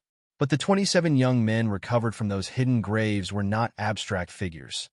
They were vibrant, complex individuals with families who loved them fiercely, friends who missed them deeply, and unwritten futures that were stolen by calculated cruelty and base greed. They were sons, brothers, and peers who walked out of their front doors with ordinary, innocent hopes and dreams, stepping unknowingly into a calculated trap built upon the very trust they placed in their community and their peers.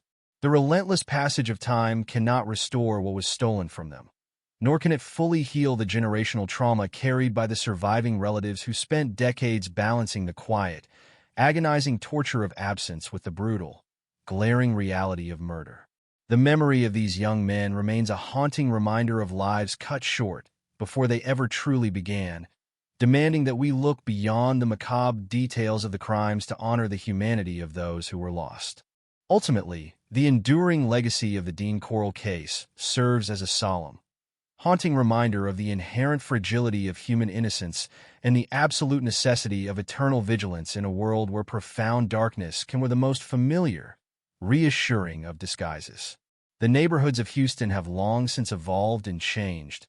The physical spaces that once harbored unimaginable horror have been swept away or repurposed by the relentless march of time, and the generation that lived through the raw terror of those years has steadily yielded to the next. Yet, the story remains permanently etched into the bedrock of American criminal history, standing as a quiet, enduring monument to the forgotten boys who deserved a safe world, a fair chance at life, and a future they were so cruelly and violently denied. By remembering their names, acknowledging the harsh systemic failures that enabled their destruction, and honoring the profound, unending sorrow of the families who survived them, we ensure that their stories are never truly lost to the silence of history. Their tragic accounts echo softly through the corridors of time as an eternal testament to the resilience of human memory, the painful cost of institutional negligence, and the unyielding, sacred pursuit of truth in the darkest corners of human experience, reminding us forever that true vigilance begins with listening to the voices of those who can no longer speak for themselves. As we reflect upon the chilling chapters of this dark history, we are left to ponder the complex interplay of societal indifference, individual culpability, and the fragility of trust that allowed such an atrocity to persist for so long without interruption. The story of the Candy Man is not merely a recounting of historical violence. It is a profound examination of the shadows that can dwell within ordinary communities when collective awareness falters and institutional responsibilities are neglected. It challenges us to remain ever watchful, to listen closely when the vulnerable speak, and to never take for granted the safety of our streets and the innocence of our youth. The ghosts of Houston continue to whisper from the past, reminding us that justice is not merely found in courtroom verdicts or prison sentences, but in our ongoing commitment to truth, empathy, and the protection of the innocent. Though the perpetrators have met their ends and the physical evidence has long since been archived, the legacy of the victims endures as a solemn warning and a timeless call for vigilance, ensuring that the dark lessons learned along the Texas coast will guide our understanding of human nature and accountability for generations yet to come. The evolution of true crime as a genre owes a silent, sobering debt to the dark legacy left behind by the events in Houston during the early 1970s, a case that fundamentally transformed how society investigates, documents, and processes mass violence, when stories of serial killers transitioned from sensationalized newspaper yellow journalism into deep investigative podcasting and documentary series. The framework established by the grim realities of the Candyman murders provided a cautionary template for modern storytellers. It taught the media and the public alike that true crime is not merely an entertaining puzzle designed for late-night consumption or a gruesome spectacle to satisfy morbid curiosity.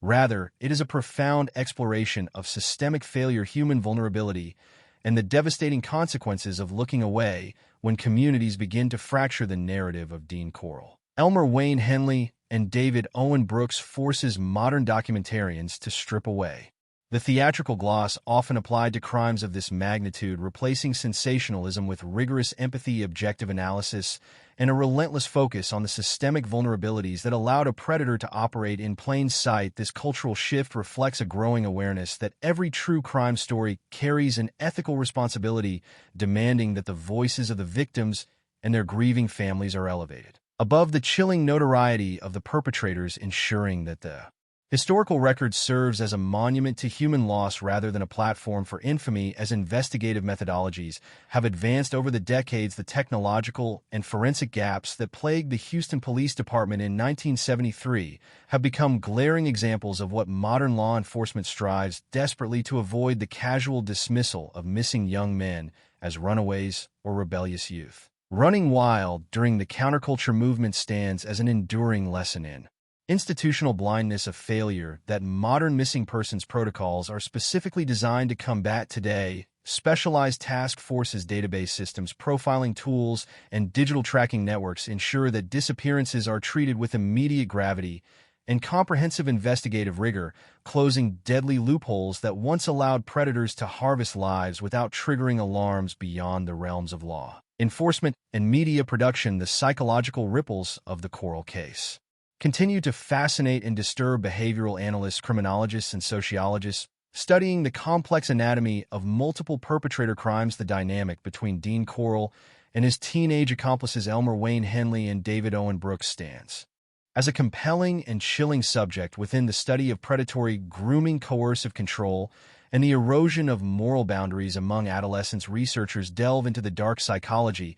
of how an older manipulative mastermind can leverage the social currency and peer trust of young men, transforming ordinary teenagers into active participants in mass murder through a toxic combination of financial incentives, psychological dominance, and the normalization of atrocities. This complex complicity challenges traditional criminal profiles that view serial killers as entirely isolated actors operating completely outside social frameworks, illustrating instead how predatory environments can foster localized networks of terror sustained by fear, compliance, and material gain. Understanding these intricate psychological mechanisms is crucial for modern intervention programs, school counselors, and youth advocates working to protect impressionable adolescents from predatory grooming, providing them with the critical awareness needed to recognize the subtle, dangerous indicators of manipulation before vulnerable youths are drawn into irreversible paths of violence and destruction. The passage of time has also transformed the physical landscape of Houston, erasing many of the direct geographical markers of the tragedy, while leaving the emotional and historical memory deeply embedded in the collective consciousness. of the city neighborhoods that once echoed with the quiet panic of searching. Parents have been rebuilt, modernized, and populated by new generations who may only know the name Dean Coral through historical retrospectives, true crime podcasts, or digital archives. Yet beneath the veneer of modern urban development, the legacy of the Candy Man remains a haunting reminder of the darkness that can touch even the most peaceful communities when collective awareness falters. Local historians, community advocates, and families of the victims work tirelessly to ensure that the memory of the 27 young men is not swallowed entirely by the relentless march of time, keeping their stories alive through memorial initiatives, archival preservation, and public education. This dedication to remembrance is a vital act of cultural preservation, ensuring that the victims are honored not as forgotten statistics in a sprawling ledger of violence, but as beloved individuals who deserved safety, dignity, and a complete lifetime of experiences that were stolen from them in the dark rooms of a Texas suburban house. In the broader context of American history, the narrative of the Houston murders occupies a unique and sobering position, bridging the transition from an era of naive post-war optimism into modern societal realities facing today. The early 1970s represented a turbulent cultural crossroads where traditional societal structures were breaking down, paving the way for unprecedented social freedoms, while simultaneously creating new vulnerabilities that predators were quick to exploit. The shattering of suburban innocence in Houston mirrored the national disillusionment brought on by broader political scandals, social unrest, and a growing recognition of domestic dangers that could no longer be ignored or swept under the rug. The Candyman case became a dark cultural milestone, a horrifying symbol of the realization that evil does not always wear a terrifying mask or lurk in the shadows of society, but can instead wear the friendly face of a neighbor, share candy with children, and blend seamlessly into the comforting rhythms of daily life. This permanent loss of innocence reshaped how Americans viewed their neighborhoods, their schools, and their interpersonal relationships, instilling a cautious, watchful awareness that continues to shape our modern approach to community safety, stranger danger, and the protection of youth. As we draw this comprehensive exploration of one of the most chilling chapters in American criminal history to a close, we are left with a profound meditation on the enduring power of memory, the heavy cost of institutional failure, and the sacred responsibility of remembering those who cannot speak for themselves. The story of Dean Coral, Elmer Wayne, Henley David Owen Brooks, and the 27 young men whose lives were tragically cut short is a stark, unyielding reminder of the depths of human cruelty and the remarkable resilience of those who survived to bring the truth to light. Justice, in its formal legal sense, was served through decades of imprisonment and the definitive verdicts delivered in the courtrooms of Texas, but true restitution extends far beyond prison bars, residing instead in our collective commitment to truth, empathy, and unwavering vigilance. The ghosts of Houston whisper across the decades, challenging us to look closer, listen deeper, and protect the vulnerable with unyielding dedication, ensuring that the forgotten boys of the Texas coast are forever remembered not for how they died, but for the vibrant, irreplaceable human lives they lived before their futures were stolen away by the darkness, in a way that echoes throughout modern society, reminding everyone that vigilance remains our most vital shield against the unseen horrors lurking quietly within our own neighborhoods now and forever into the coming years that lie ahead.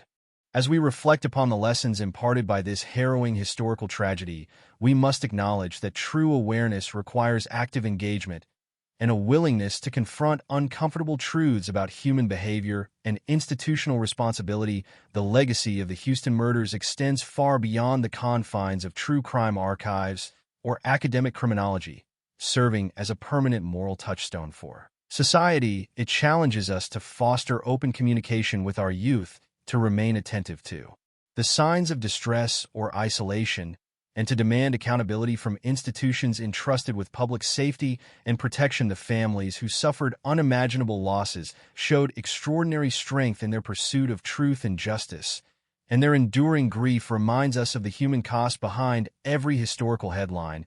By honoring the memories of those 27 young men, we ensure that their individual identities are never eclipsed by the notoriety of their killers. Their lives possessed infinite potential, dreams and aspirations that were violently extinguished before they had the chance to fully blossom, and keeping their stories alive is a profound tribute to their humanity. In the end, the shadow cast by the Candy Man remains a stark testament to the fragile nature of trust and the absolute necessity of eternal vigilance, ensuring that the dark lessons learned along the Texas coast will forever guide our collective pursuit of safety, empathy, and justice for all members of society, regardless of circumstance or background.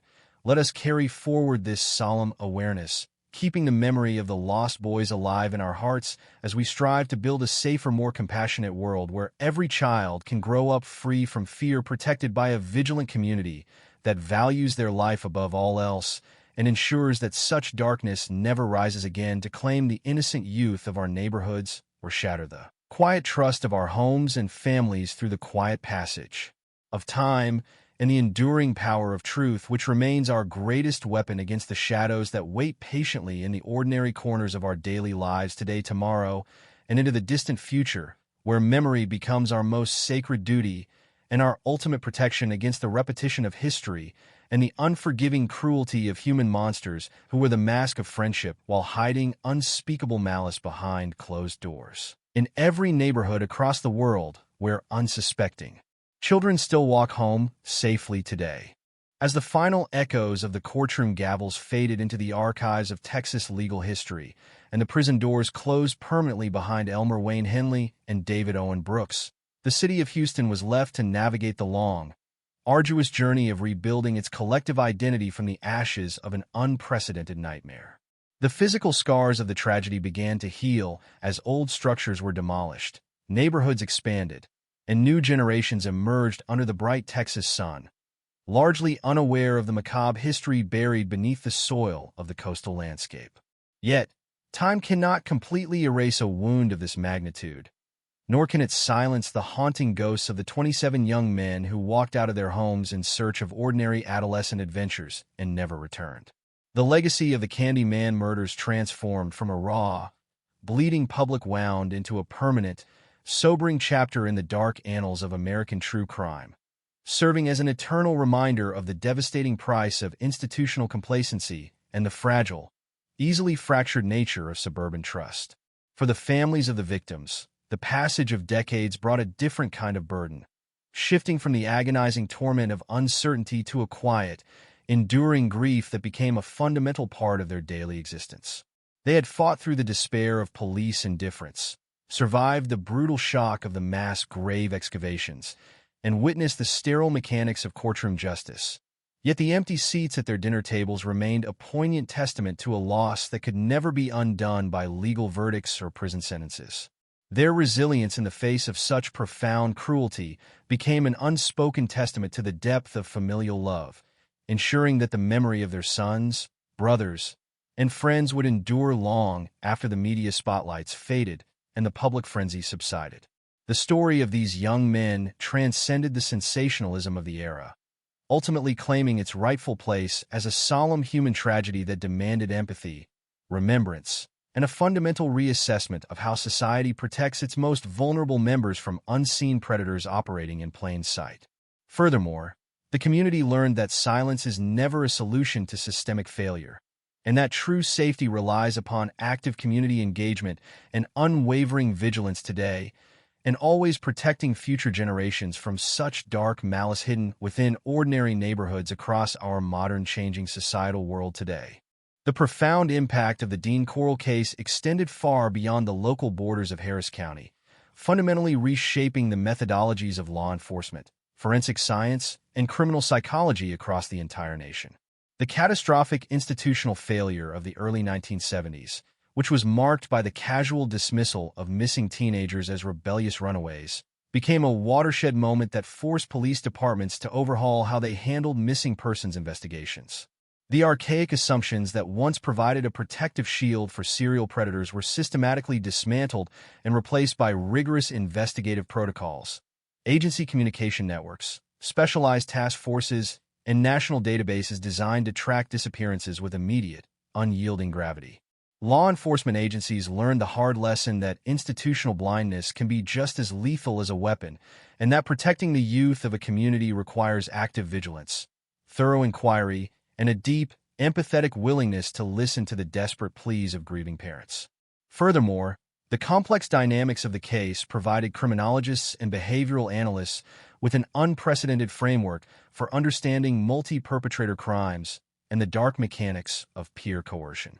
The realization that an adult mastermind could weaponize the social currency and youthful trust of adolescent accomplices like Henley and Brooks challenged traditional criminal profiles, forcing researchers to delve deep into the psychology of grooming, financial rationalization, and the total moral corruption of young minds under sustained predatory influence. This deeper understanding significantly enhanced the preventive tools available to school counselors, youth advocates, and community leaders, empowering them to recognize the subtle, dangerous indicators of manipulation before vulnerable adolescents could be drawn into the inescapable vortex of violence. By dissecting the structural failures and psychological underpinnings of the massacre, the criminal justice system forged a sharper, more responsive apparatus dedicated to safeguarding the innocent, ensuring that the horrifying lessons learned along the Texas coast were never forgotten or repeated in the generations that followed. Moreover, the evolution of investigative standards proved that public accountability and rigorous oversight remain paramount pillars in defending society against hidden monsters who exploit bureaucratic gaps. In essence, the tragic events of Houston served as a painful crucible through which modern policing methods were forged into a stronger and infinitely more vigilant system designed to protect everyone everywhere from ever falling prey to such unspeakable evils operating silently in plain sight within our modern communities across the entire civilized world today, right now. In the broader cultural landscape, the narrative of the Houston murders redefined the way society conceptualizes danger, challenging the comforting illusion that evil always wears a menacing disguise and lurks in the dark, distant margins of civilization. Dean Corll shattered the stereotypical archetype of the serial killer by operating in broad daylight as a polite, mild-mannered neighborhood fixture who distributed sweet treats and cultivated an image of harmless benevolence. This chilling realization forced a permanent shift in public consciousness, stripping away the naive belief that a warm smile, a respectable profession, and a welcoming front porch were foolproof indicators of safety.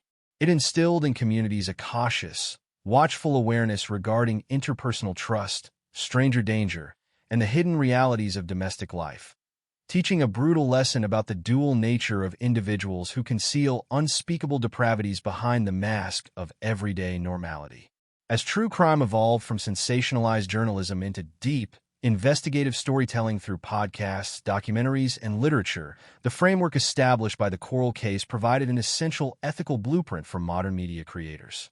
It established the vital precedent that exploring tales of mass violence carries a profound moral responsibility, demanding that storytellers elevate the humanity, dignity, and personal histories of the victims above the sensationalized notoriety of the perpetrators. This commitment to respectful, empathetic narrative framing ensures that true crime serves as a meaningful exploration of systemic vulnerability and human resilience rather than a superficial spectacle designed to satisfy morbid curiosity. The legacy of the Houston tragedy endures not merely as a dark historical anomaly, but as a critical touchstone for cultural reflection, reminding modern society that vigilance begins with empathy, listening, and an unyielding dedication to uncovering the truth in even the darkest corners of human experience. Furthermore, this cultural awakening taught generations of citizens that keeping communities safe requires constant vigilance, open dialogue, and a refusal to ignore warning signs when something feels inherently wrong beneath the calm surface of everyday suburban existence. Moreover, society became keenly aware that protecting children involves fostering environments where youth feel safe voicing concerns without fear of dismissal or disbelief from adults who might otherwise overlook subtle red flags during moments of community vulnerability. Right here, in our shared neighborhoods across the modern world where safety is preserved through eternal vigilance and unwavering dedication to truth, justice, empathy, and the absolute protection of all innocent human lives. Starting right here today, as this comprehensive exploration of one of the most chilling chapters in American history draws to its ultimate conclusion, we are left with a powerful meditation on memory, justice, and the sacred duty of honoring those who can no longer speak for themselves. The story of Dean Corll, Elmer Wayne Henley, David Owen Brooks, and the 27 young men whose lives were tragically cut short is an unyielding testament to both the depths of human cruelty and the remarkable endurance of the human spirit. Formal justice was served through the unwavering mechanics of the courtroom and decades of penal isolation. But true restitution resides in our collective commitment to remembrance, compassion, and eternal vigilance.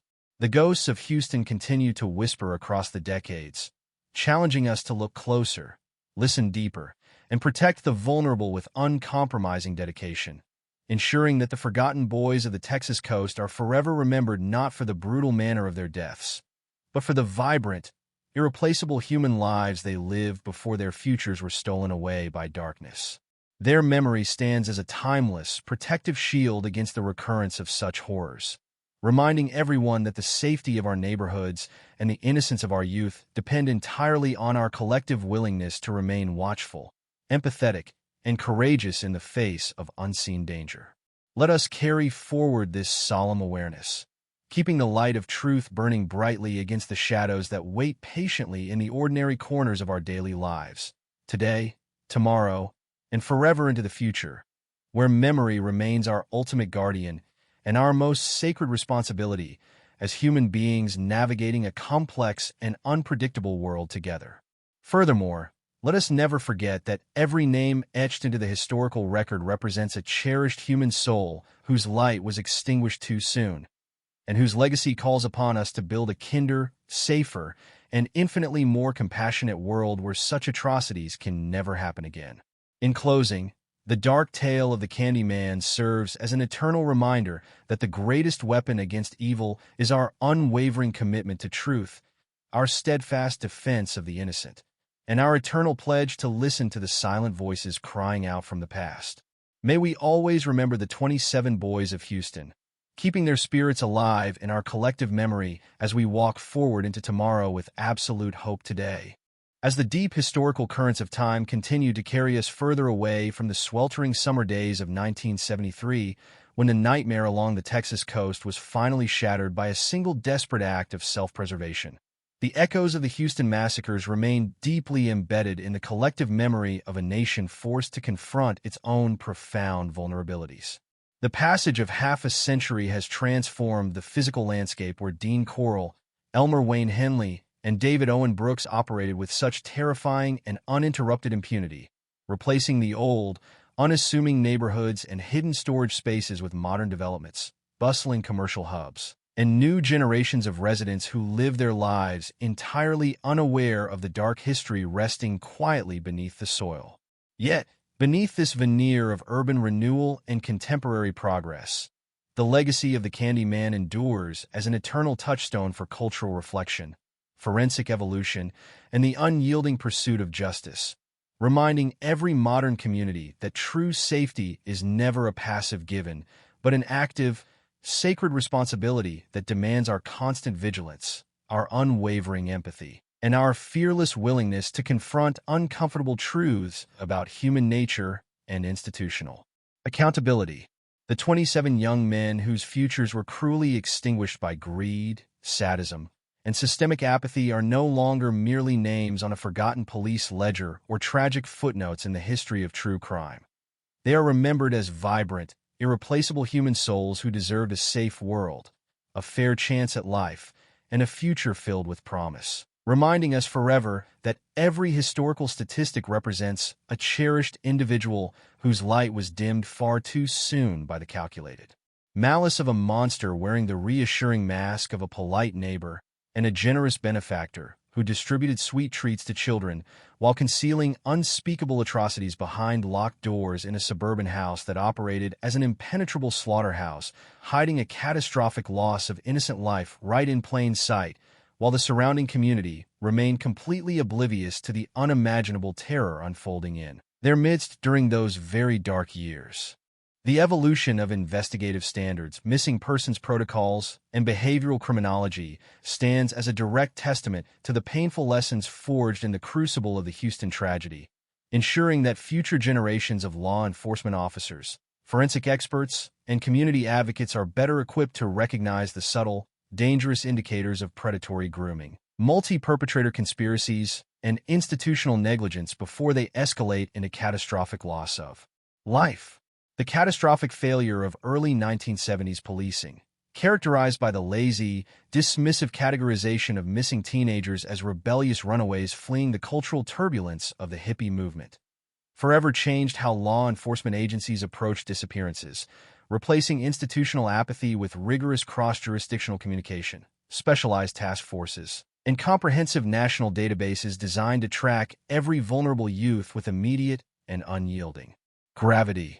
This institutional awakening acknowledged a grim and unforgiving truth: that bureaucratic indifference and a lack of empathy can act as powerful catalysts for serial violence, granting predators the silent permission they need to harvest the innocent in plain sight. Furthermore, the psychological dissection of the complex relationship between Coral and his teenage accomplices provided criminologists and behavioral analysts with an unprecedented framework for understanding how an adult mastermind can weaponize the social currency, peer trust, and economic desperation of adolescence, transforming ordinary teenagers into active participants in mass murder through a toxic combination of financial incentives and psychological domination. By understanding these intricate mechanisms of coercion and moral corruption, modern society has fortified its preventive networks, empowering school counselors, youth advocates, and community leaders to intervene early, offer support, and shield impressionable adolescents from the invisible traps set by predators who lurk quietly within our shared neighborhoods, proving that the brutal sacrifices of the past can ultimately inspire a more responsive, protective, and compassionate world for all children growing up today. Moreover, this historical evolution demonstrated unequivocally that public accountability, transparent oversight, and uncompromising investigative rigor are absolute necessities in defending civilized society against hidden monsters who exploit systemic loopholes and administrative silence to execute their vile ambitions without ever triggering external alarms or raising suspicions among trusted peers, family members, or local authorities who hold the primary responsibility for safeguarding the vulnerable populations entrusted to their care across every municipality throughout the entire modern world today. As true crime transitioned from sensationalized yellow journalism into a deeply ethical, investigative, and documentary-driven art form, the narrative of the Houston murders established a vital moral blueprint for modern storytellers who seek to chronicle the darkest chapters of human experience without exploiting the tragedy for mere shock value or morbid entertainment. Documentarians, podcasters, and investigative journalists now approach such harrowing accounts with a profound sense of responsibility, recognizing that exploring tales of mass violence demands an unwavering commitment to elevating the humanity, dignity, and personal histories of the victims above the chilling notoriety of the perpetrators, ensuring that the historical record serves as an educational monument to human loss rather than a platform for infamy. This respectful and empathetic framing honors the enduring grief of the families who survived the nightmare, validating their decades of silent sorrow and reinforcing the societal obligation to remember those who can no longer speak for themselves. The resilience demonstrated by the parents and loved ones of the victims, who fought through the despair of police indifference, endured the agonizing excavations of mass graves, and bore witness to the sterile mechanics of courtroom justice, stands as an inspiring testament to the strength of the human spirit in the face of unimaginable cruelty. Their ongoing dedication to keeping the memory of the 27 young men alive ensures that the narrative remains centered on empathy, truth, and remembrance, preventing the passage of time from eroding the poignant reality of what was lost. In honoring their stories, society acknowledges that true closure is not found in prison sentences or judicial verdicts alone, but in our collective promise to remain watchful, compassionate, and fiercely protective of the vulnerable members of our communities, ensuring that the dark lessons learned along the Texas coast continue to guide our moral compass as we navigate an unpredictable world where kindness and malice can sometimes wear the exact same face.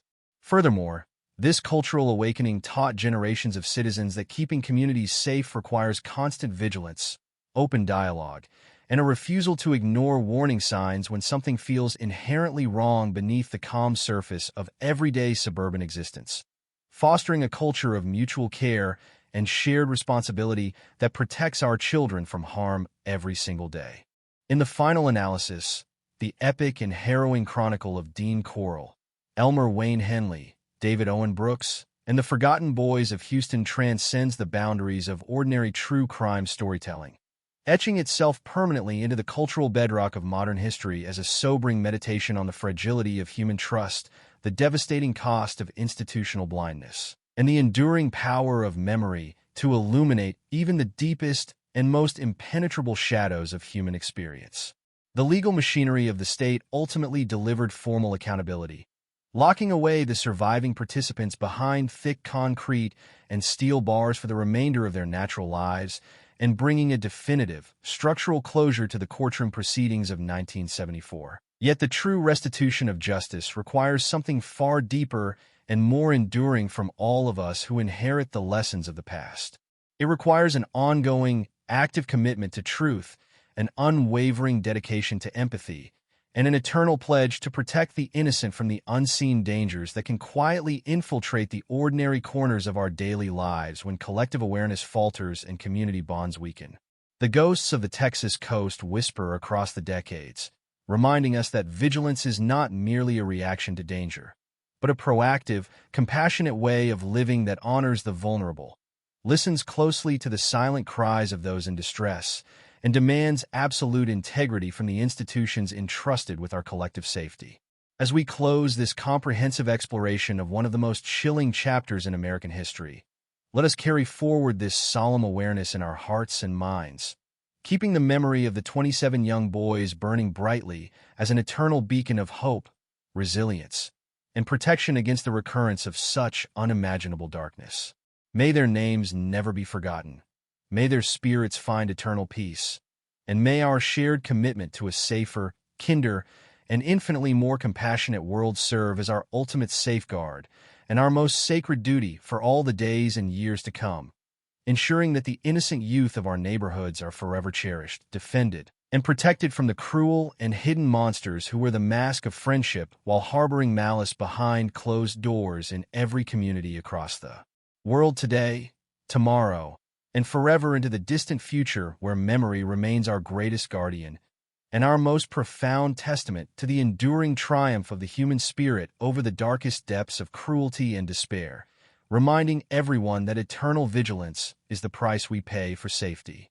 As we arrive at the absolute final chapter of this dark and haunting exploration into one of the most devastating criminal enterprises in modern American history, we are compelled to look back across the decades and confront the full, unvarnished weight of the tragedy that unfolded along the sweltering Texas coast. The story of Dean Corll, Elmer Wayne Henley, David Owen Brooks, and the young men whose lives were so cruelly extinguished in the shadows of Houston is not merely a historical recounting of macabre violence or a sensationalized true crime retrospective designed to shock the senses. It is a profound, sobering meditation on the fragility of human trust, the catastrophic dangers of institutional indifference, and the enduring resilience of families who survived years of unimaginable agony. When the final gavel fell in the courtrooms of 1974 and the prison doors closed permanently behind the surviving accomplices, the legal system performed its formal duty, locking away the physical participants of the massacre behind thick walls of concrete and steel. Yet, as we have explored throughout this extensive narrative, true justice and true restitution extend far beyond the sterile confines of a courtroom verdict or the absolute duration of a prison sentence. They reside instead within our collective willingness to remember, to empathize, and to maintain an eternal, unyielding vigilance against the unseen dangers that can quietly infiltrate the ordinary, sunlit corners of our daily lives when collective awareness falters and community bonds are neglected. The passage of time has transformed the physical geography of Houston, replacing old neighborhoods and quiet streets with modern urban developments. But the emotional gravity of those dark years remains permanently etched into the cultural bedrock of the nation as an eternal reminder that evil can wear the most familiar faces, reminding every single generation that true safety requires absolute dedication to truth, empathy, and community protection against hidden malice everywhere today, right now, always. The young men whose names and faces became synonymous with this tragedy were never mere statistics, despite the cold numbers found in police ledgers and forensic archives. They were sons with bright futures, brothers who shared laughter in local parks, friends who lingered at street corners making plans for the weekend, and human souls possessing infinite potential, dreams, and aspirations that were violently stolen before they ever had the chance to fully blossom. Their vulnerability was not a flaw, but a fundamental expression of youth, representing a natural curiosity, an openness to the world, and a baseline trust in their peers and their community. That trust was weaponized against them in the most horrifying manner imaginable, exploited by a predator who hid behind the comforting facade of a polite neighborhood candy man and executed through the active, tragic betrayal of teenage accomplices who traded human lives for financial gain. To honor the memory of these young boys is to strip away the sensationalism that so often surrounds serial violence and to restore their human dignity, ensuring that they are remembered not for the brutal manner of their deaths, but for the vibrant, irreplaceable lives they lived before the darkness closed in around them. Their families, who endured the agonizing limbo of missing persons reports, the brutal shock of mass grave excavations, and the painful public re-traumatization of judicial trials, demonstrated an extraordinary strength that serves as an enduring testament to the depth of human love and the unyielding pursuit of truth. Their grief reminds us forever that behind every historical headline lies a devastating human cost, and that our highest duty as a civilized society is to listen closely when the vulnerable speak, to protect our children with uncompromising dedication, and to ensure that no individual is ever forgotten by the silent passage of time across our shared modern world today and forever into tomorrow, always protecting everyone everywhere completely. The institutional failures that permitted Dean Corll to operate with absolute impunity for 3 uninterrupted years stand as a permanent, cautionary monument in the history of American law enforcement. The casual, dismissive categorization of missing teenagers as rebellious runaways during the early 1970s exposed a dangerous institutional blindness, proving that bureaucratic apathy and a lack of investigative rigor can act as powerful catalysts for serial violence. That painful lesson fundamentally transformed how modern policing agencies approach missing persons cases, replacing outdated assumptions with comprehensive national databases, specialized task forces, regional communication networks, and an immediate, unyielding commitment to tracking every vulnerable youth. The tragic events along the Texas coast taught law enforcement and society alike that protecting a community requires active vigilance, transparent oversight, and a deep, empathetic willingness to investigate every warning sign, ensuring that no predator is ever granted the silent permission of institutional indifference. Furthermore, the complex psychological dynamics revealed in this case provided behavioral analysts and criminologists with vital frameworks for understanding how masterminds can manipulate adolescents, corrupting young minds through financial incentives and psychological domination. By studying these dark mechanisms, modern preventive networks including school counselors, youth advocates, and community leaders have been equipped to recognize the subtle indicators of grooming and peer coercion long before vulnerable individuals can be drawn into irreversible paths of violence. This evolution in investigative standards and preventive psychology ensures that the profound sacrifices of the past were not entirely in vain, forging a safer, more responsive world dedicated to shielding the innocent from hidden harms and ensuring absolute accountability across every municipality throughout the entire civilized world today, right now, through rigorous oversight and transparency, always protecting everyone everywhere, effectively safeguarding our precious children from unseen dangers while maintaining eternal vigilance against all forms of malice hidden quietly within our shared neighborhoods across the entire globe today and forever into the future, ensuring absolute safety for all people. As true crime evolved from sensationalized yellow journalism into a deeply ethical, investigative, and documentary-driven discipline, the narrative of the Houston murders established an essential moral blueprint for contemporary storytellers. Documentarians, podcasters, and journalists now approach harrowing accounts of mass violence with a profound sense of responsibility, recognizing that chronicling such darkness demands an unwavering commitment to elevating the humanity, dignity, and personal histories of the victims above the chilling notoriety of the perpetrators. This respectful framework ensures that history serves as an educational tool for cultural reflection rather than a platform for infamy, validating the enduring grief of surviving families and reinforcing the collective obligation to remember those who can no longer speak for themselves. The cultural awakening sparked by the Candyman case shattered the comforting illusion that evil always wears a menacing disguise and lurks on the distant fringes of civilization, teaching generations of citizens to maintain a cautious, watchful awareness regarding interpersonal trust, community safety, and the hidden realities of domestic life.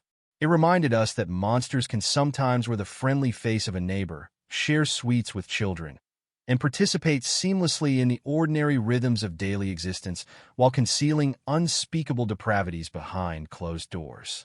This permanent loss of innocence reshaped our modern approach to community vigilance, teaching us that true safety is preserved not through complacency, but through active engagement, open dialogue, and a courageous refusal to ignore warning signs when something feels inherently wrong beneath the calm surface of our neighborhoods.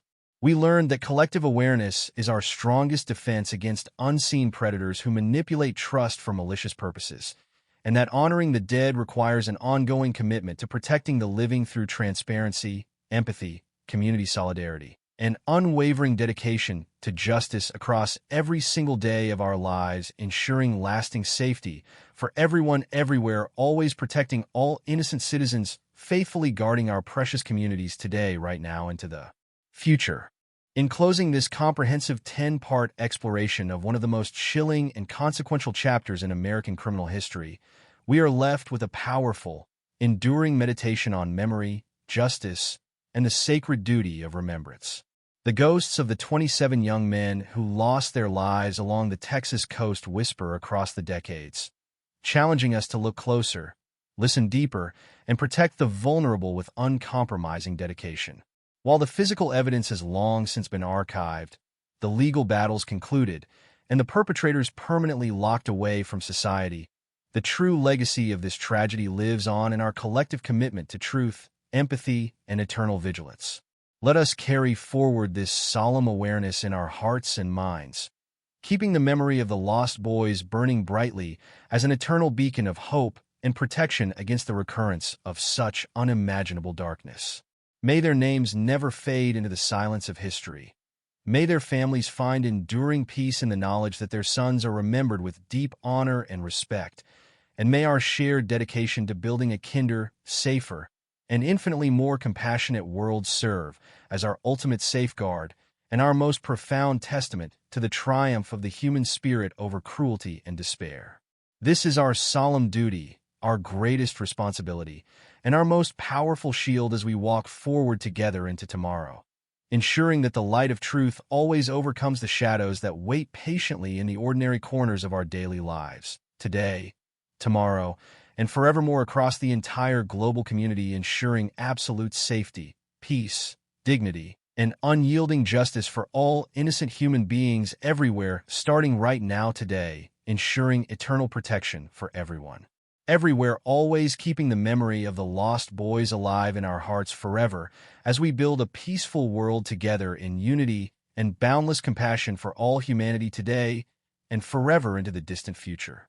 As we step beyond the formal conclusions of the courtroom trials and the archival storage of legal documents that marked the end of the judicial chapters surrounding the Dean Corll case, we are left standing in the vast, reflective landscape of a societal memory that can never truly erase the haunting echoes of the Houston tragedy. The passage of time continues its relentless march forward, transforming the physical geography of Harris County and burying the old, unassuming spaces under layers of modern urban development.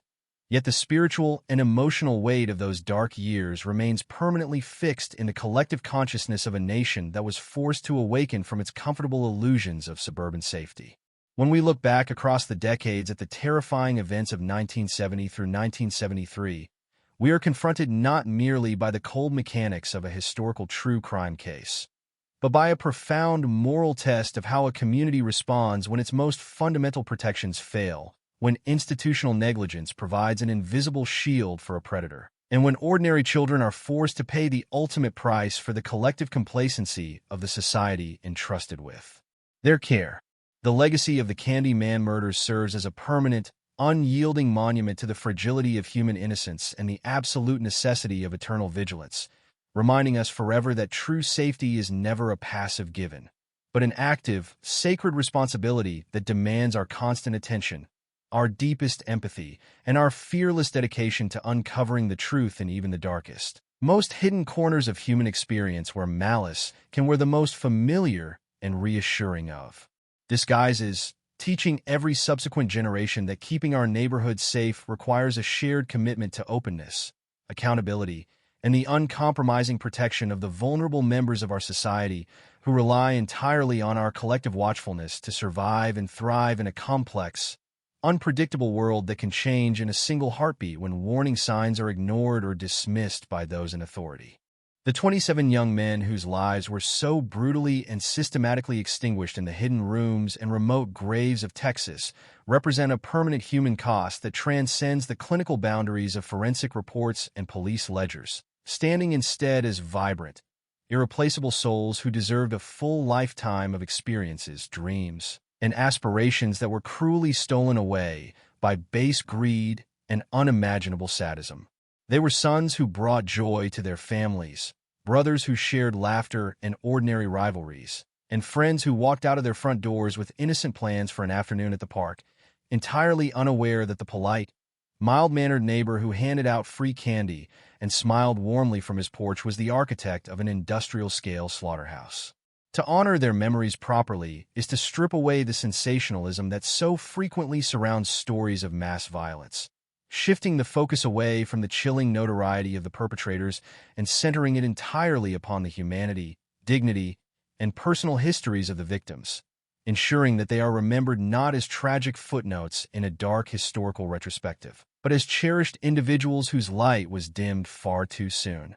The extraordinary resilience demonstrated by the families of the victims, who endured the agonizing torment of prolonged missing persons reports, the brutal shock of mass excavations, and the painful public re-traumatization of judicial proceedings, stands as an enduring testament to the depth of human love and the unyielding pursuit of justice, reminding us forever that behind every historical headline lies a devastating human tragedy that leaves an indelible mark on generations of surviving loved ones.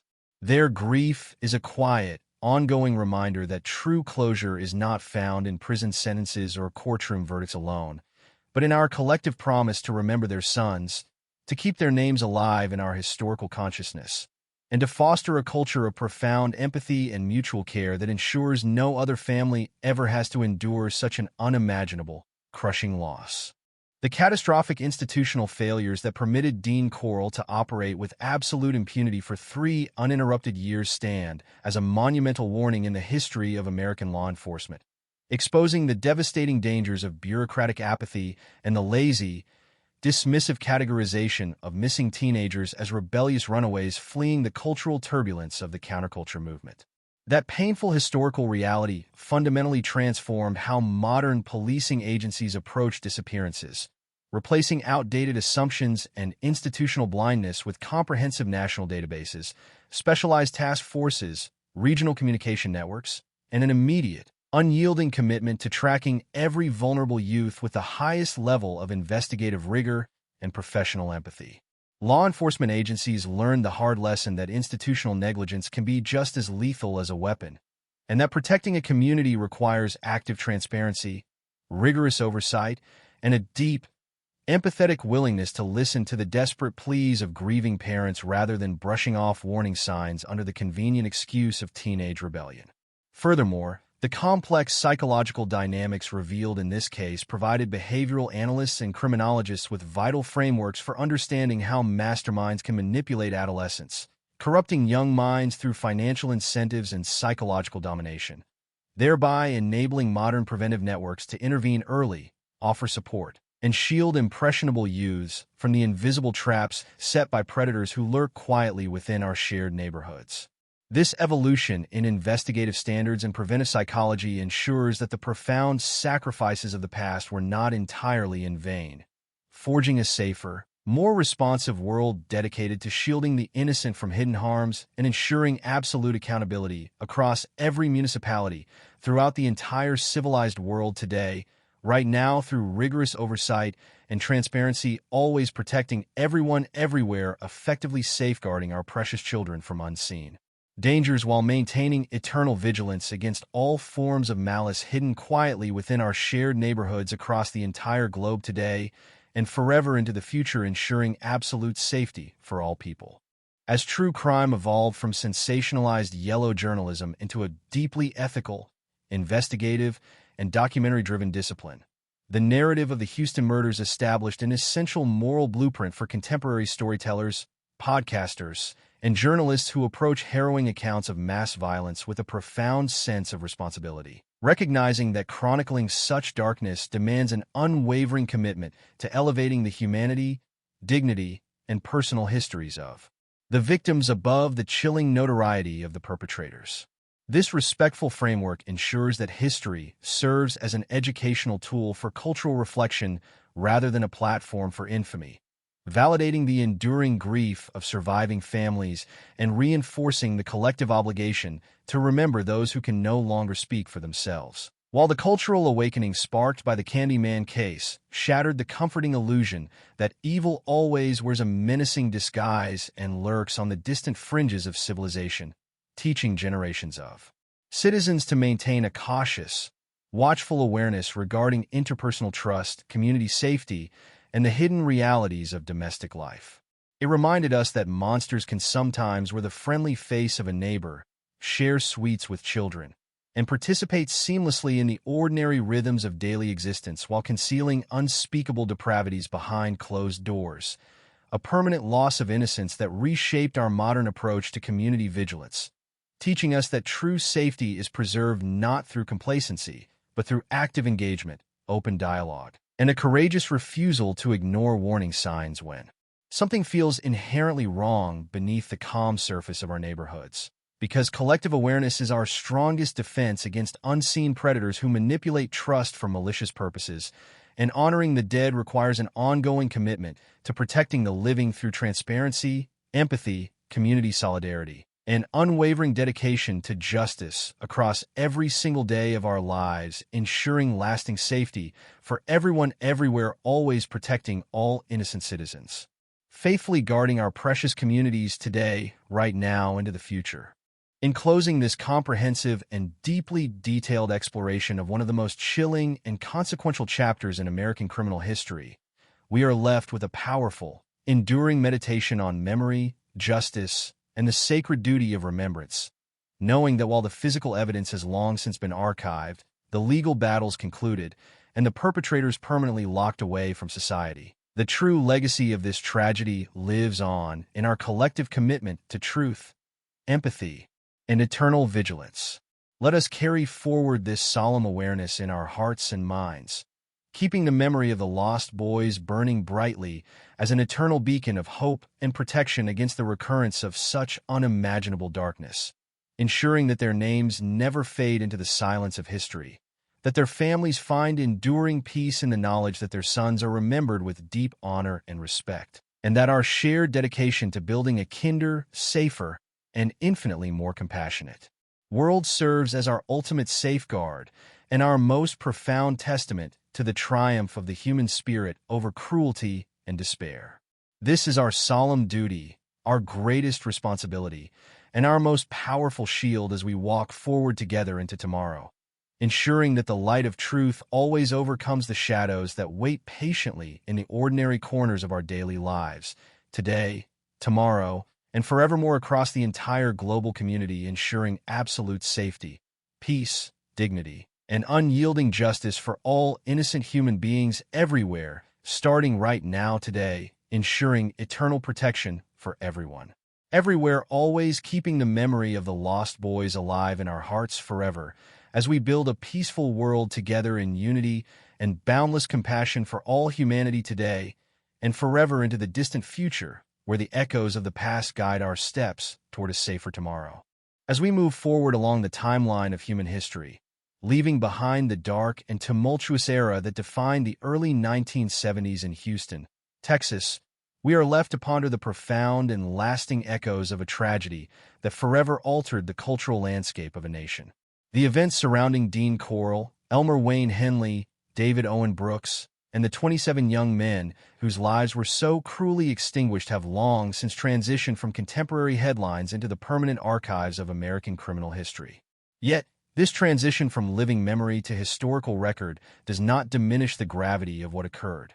Rather, it elevates the narrative into a timeless meditation on the fragility of human innocence, the devastating cost of institutional complacency, and the sacred responsibility of remembrance. When we reflect upon the sheer magnitude of the suffering inflicted within those ordinary suburban houses and hidden storage spaces along the Texas coast, we are reminded that history is not merely a sequence of dates and legal outcomes, but a deeply human chronicle shaped by the choices we make, the institutions we build, and the vigilance we maintain to protect the most vulnerable members of our communities. The physical structures that once harbored unimaginable horrors have long since been swept away by the relentless march of urban development.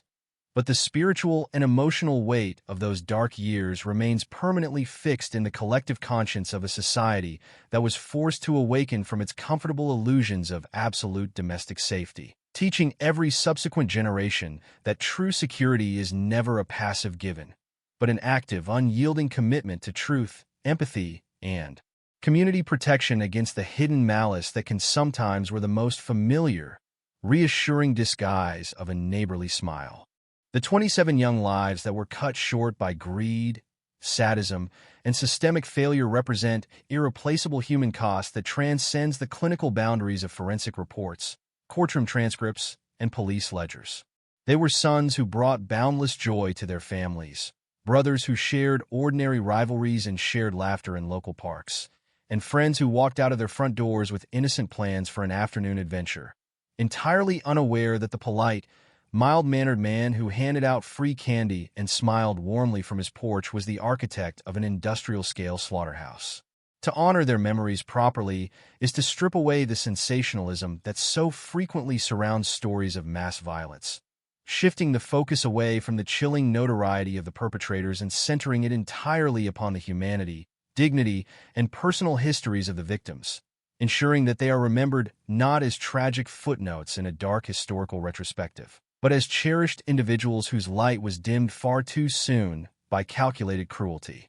The extraordinary resilience demonstrated by the families of the victims, who endured the agonizing torment of prolonged missing persons reports, the brutal shock of mass excavations, and the painful public re-traumatization of judicial proceedings, stands as an enduring testament to the depth of human love and the unyielding pursuit of justice, reminding us forever that behind every historical headline lies a devastating human tragedy that leaves an indelible mark on generations of surviving loved ones. Their grief is a quiet, ongoing reminder that true closure is not found in prison sentences or courtroom verdicts alone, but in our collective promise to remember their sons, to keep their names alive in our historical consciousness, and to foster a culture of profound empathy and mutual care that ensures no other family ever has to endure such an unimaginable, crushing loss. The catastrophic institutional failures that permitted Dean Corll to operate with absolute impunity for 3 uninterrupted years stand as a monumental warning in the history of American law enforcement, exposing the devastating dangers of bureaucratic apathy and the lazy, dismissive categorization of missing teenagers as rebellious runaways fleeing the cultural turbulence of the counterculture movement. That painful historical reality fundamentally transformed how modern policing agencies approach disappearances, replacing outdated assumptions and institutional blindness with comprehensive national databases, specialized task forces, regional communication networks, and an immediate, unyielding commitment to tracking every vulnerable youth with the highest level of investigative rigor and professional empathy. Law enforcement agencies learned the hard lesson that institutional negligence can be just as lethal as a weapon, and that protecting a community requires active transparency, rigorous oversight, and a deep, empathetic willingness to listen to the desperate pleas of grieving parents rather than brushing off warning signs under the convenient excuse of teenage rebellion. Furthermore, the complex psychological dynamics revealed in this case provided behavioral analysts and criminologists with vital frameworks for understanding how masterminds can manipulate adolescents, corrupting young minds through financial incentives and psychological domination. thereby enabling modern preventive networks to intervene early, offer support, and shield impressionable youths from the invisible traps set by predators who lurk quietly within our shared neighborhoods. This evolution in investigative standards and preventive psychology ensures that the profound sacrifices of the past were not entirely in vain, forging a safer, more responsive world dedicated to shielding the innocent from hidden harms and ensuring absolute accountability across every municipality throughout the entire civilized world today, right now through rigorous oversight and transparency, always protecting everyone everywhere, effectively safeguarding our precious children from unseen dangers while maintaining eternal vigilance against all forms of malice hidden quietly within our shared neighborhoods across the entire globe today and forever into the future, ensuring absolute safety for all people. As true crime evolved from sensationalized yellow journalism into a deeply ethical, investigative, and documentary-driven discipline, the narrative of the Houston murders established an essential moral blueprint for contemporary storytellers, podcasters, and journalists who approach harrowing accounts of mass violence with a profound sense of responsibility, recognizing that chronicling such darkness demands an unwavering commitment to elevating the humanity, dignity, and personal histories of the victims above the chilling notoriety of the perpetrators.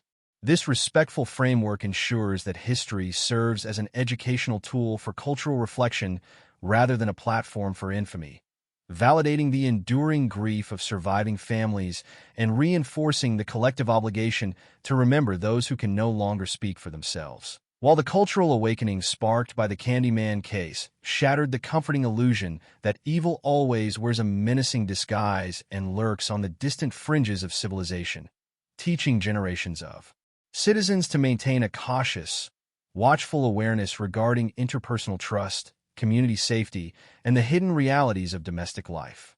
It reminded us that monsters can sometimes wear the friendly face of a neighbor, share sweets with children, and participate seamlessly in the ordinary rhythms of daily existence while concealing unspeakable depravities behind closed doors, a permanent loss of innocence that reshaped our modern approach to community vigilance, teaching us that true safety is preserved not through complacency, but through active engagement, open dialogue, and a courageous refusal to ignore warning signs when something feels inherently wrong beneath the calm surface of our neighborhoods. Because collective awareness is our strongest defense against unseen predators who manipulate trust for malicious purposes, and honoring the dead requires an ongoing commitment to protecting the living through transparency, empathy, community solidarity, and unwavering dedication to justice across every single day of our lives, ensuring lasting safety for everyone everywhere, always protecting all innocent citizens, faithfully guarding our precious communities today, right now, into the future. In closing this comprehensive and deeply detailed exploration of one of the most chilling and consequential chapters in American criminal history, we are left with a powerful, enduring meditation on memory, justice, and the sacred duty of remembrance, knowing that while the physical evidence has long since been archived, the legal battles concluded, and the perpetrators permanently locked away from society, the true legacy of this tragedy lives on in our collective commitment to truth, empathy, and eternal vigilance. Let us carry forward this solemn awareness in our hearts and minds, keeping the memory of the lost boys burning brightly as an eternal beacon of hope and protection against the recurrence of such unimaginable darkness, ensuring that their names never fade into the silence of history, that their families find enduring peace in the knowledge that their sons are remembered with deep honor and respect, and that our shared dedication to building a kinder, safer, and infinitely more compassionate world serves as our ultimate safeguard and our most profound testament to the triumph of the human spirit over cruelty and despair. This is our solemn duty, our greatest responsibility, and our most powerful shield as we walk forward together into tomorrow, ensuring that the light of truth always overcomes the shadows that wait patiently in the ordinary corners of our daily lives. Today, tomorrow, and forevermore across the entire global community, ensuring absolute safety, peace, dignity, and unyielding justice for all innocent human beings everywhere, starting right now today, ensuring eternal protection for everyone. everywhere, always keeping the memory of the lost boys alive in our hearts forever as we build a peaceful world together in unity and boundless compassion for all humanity today and forever into the distant future, where the echoes of the past guide our steps toward a safer tomorrow.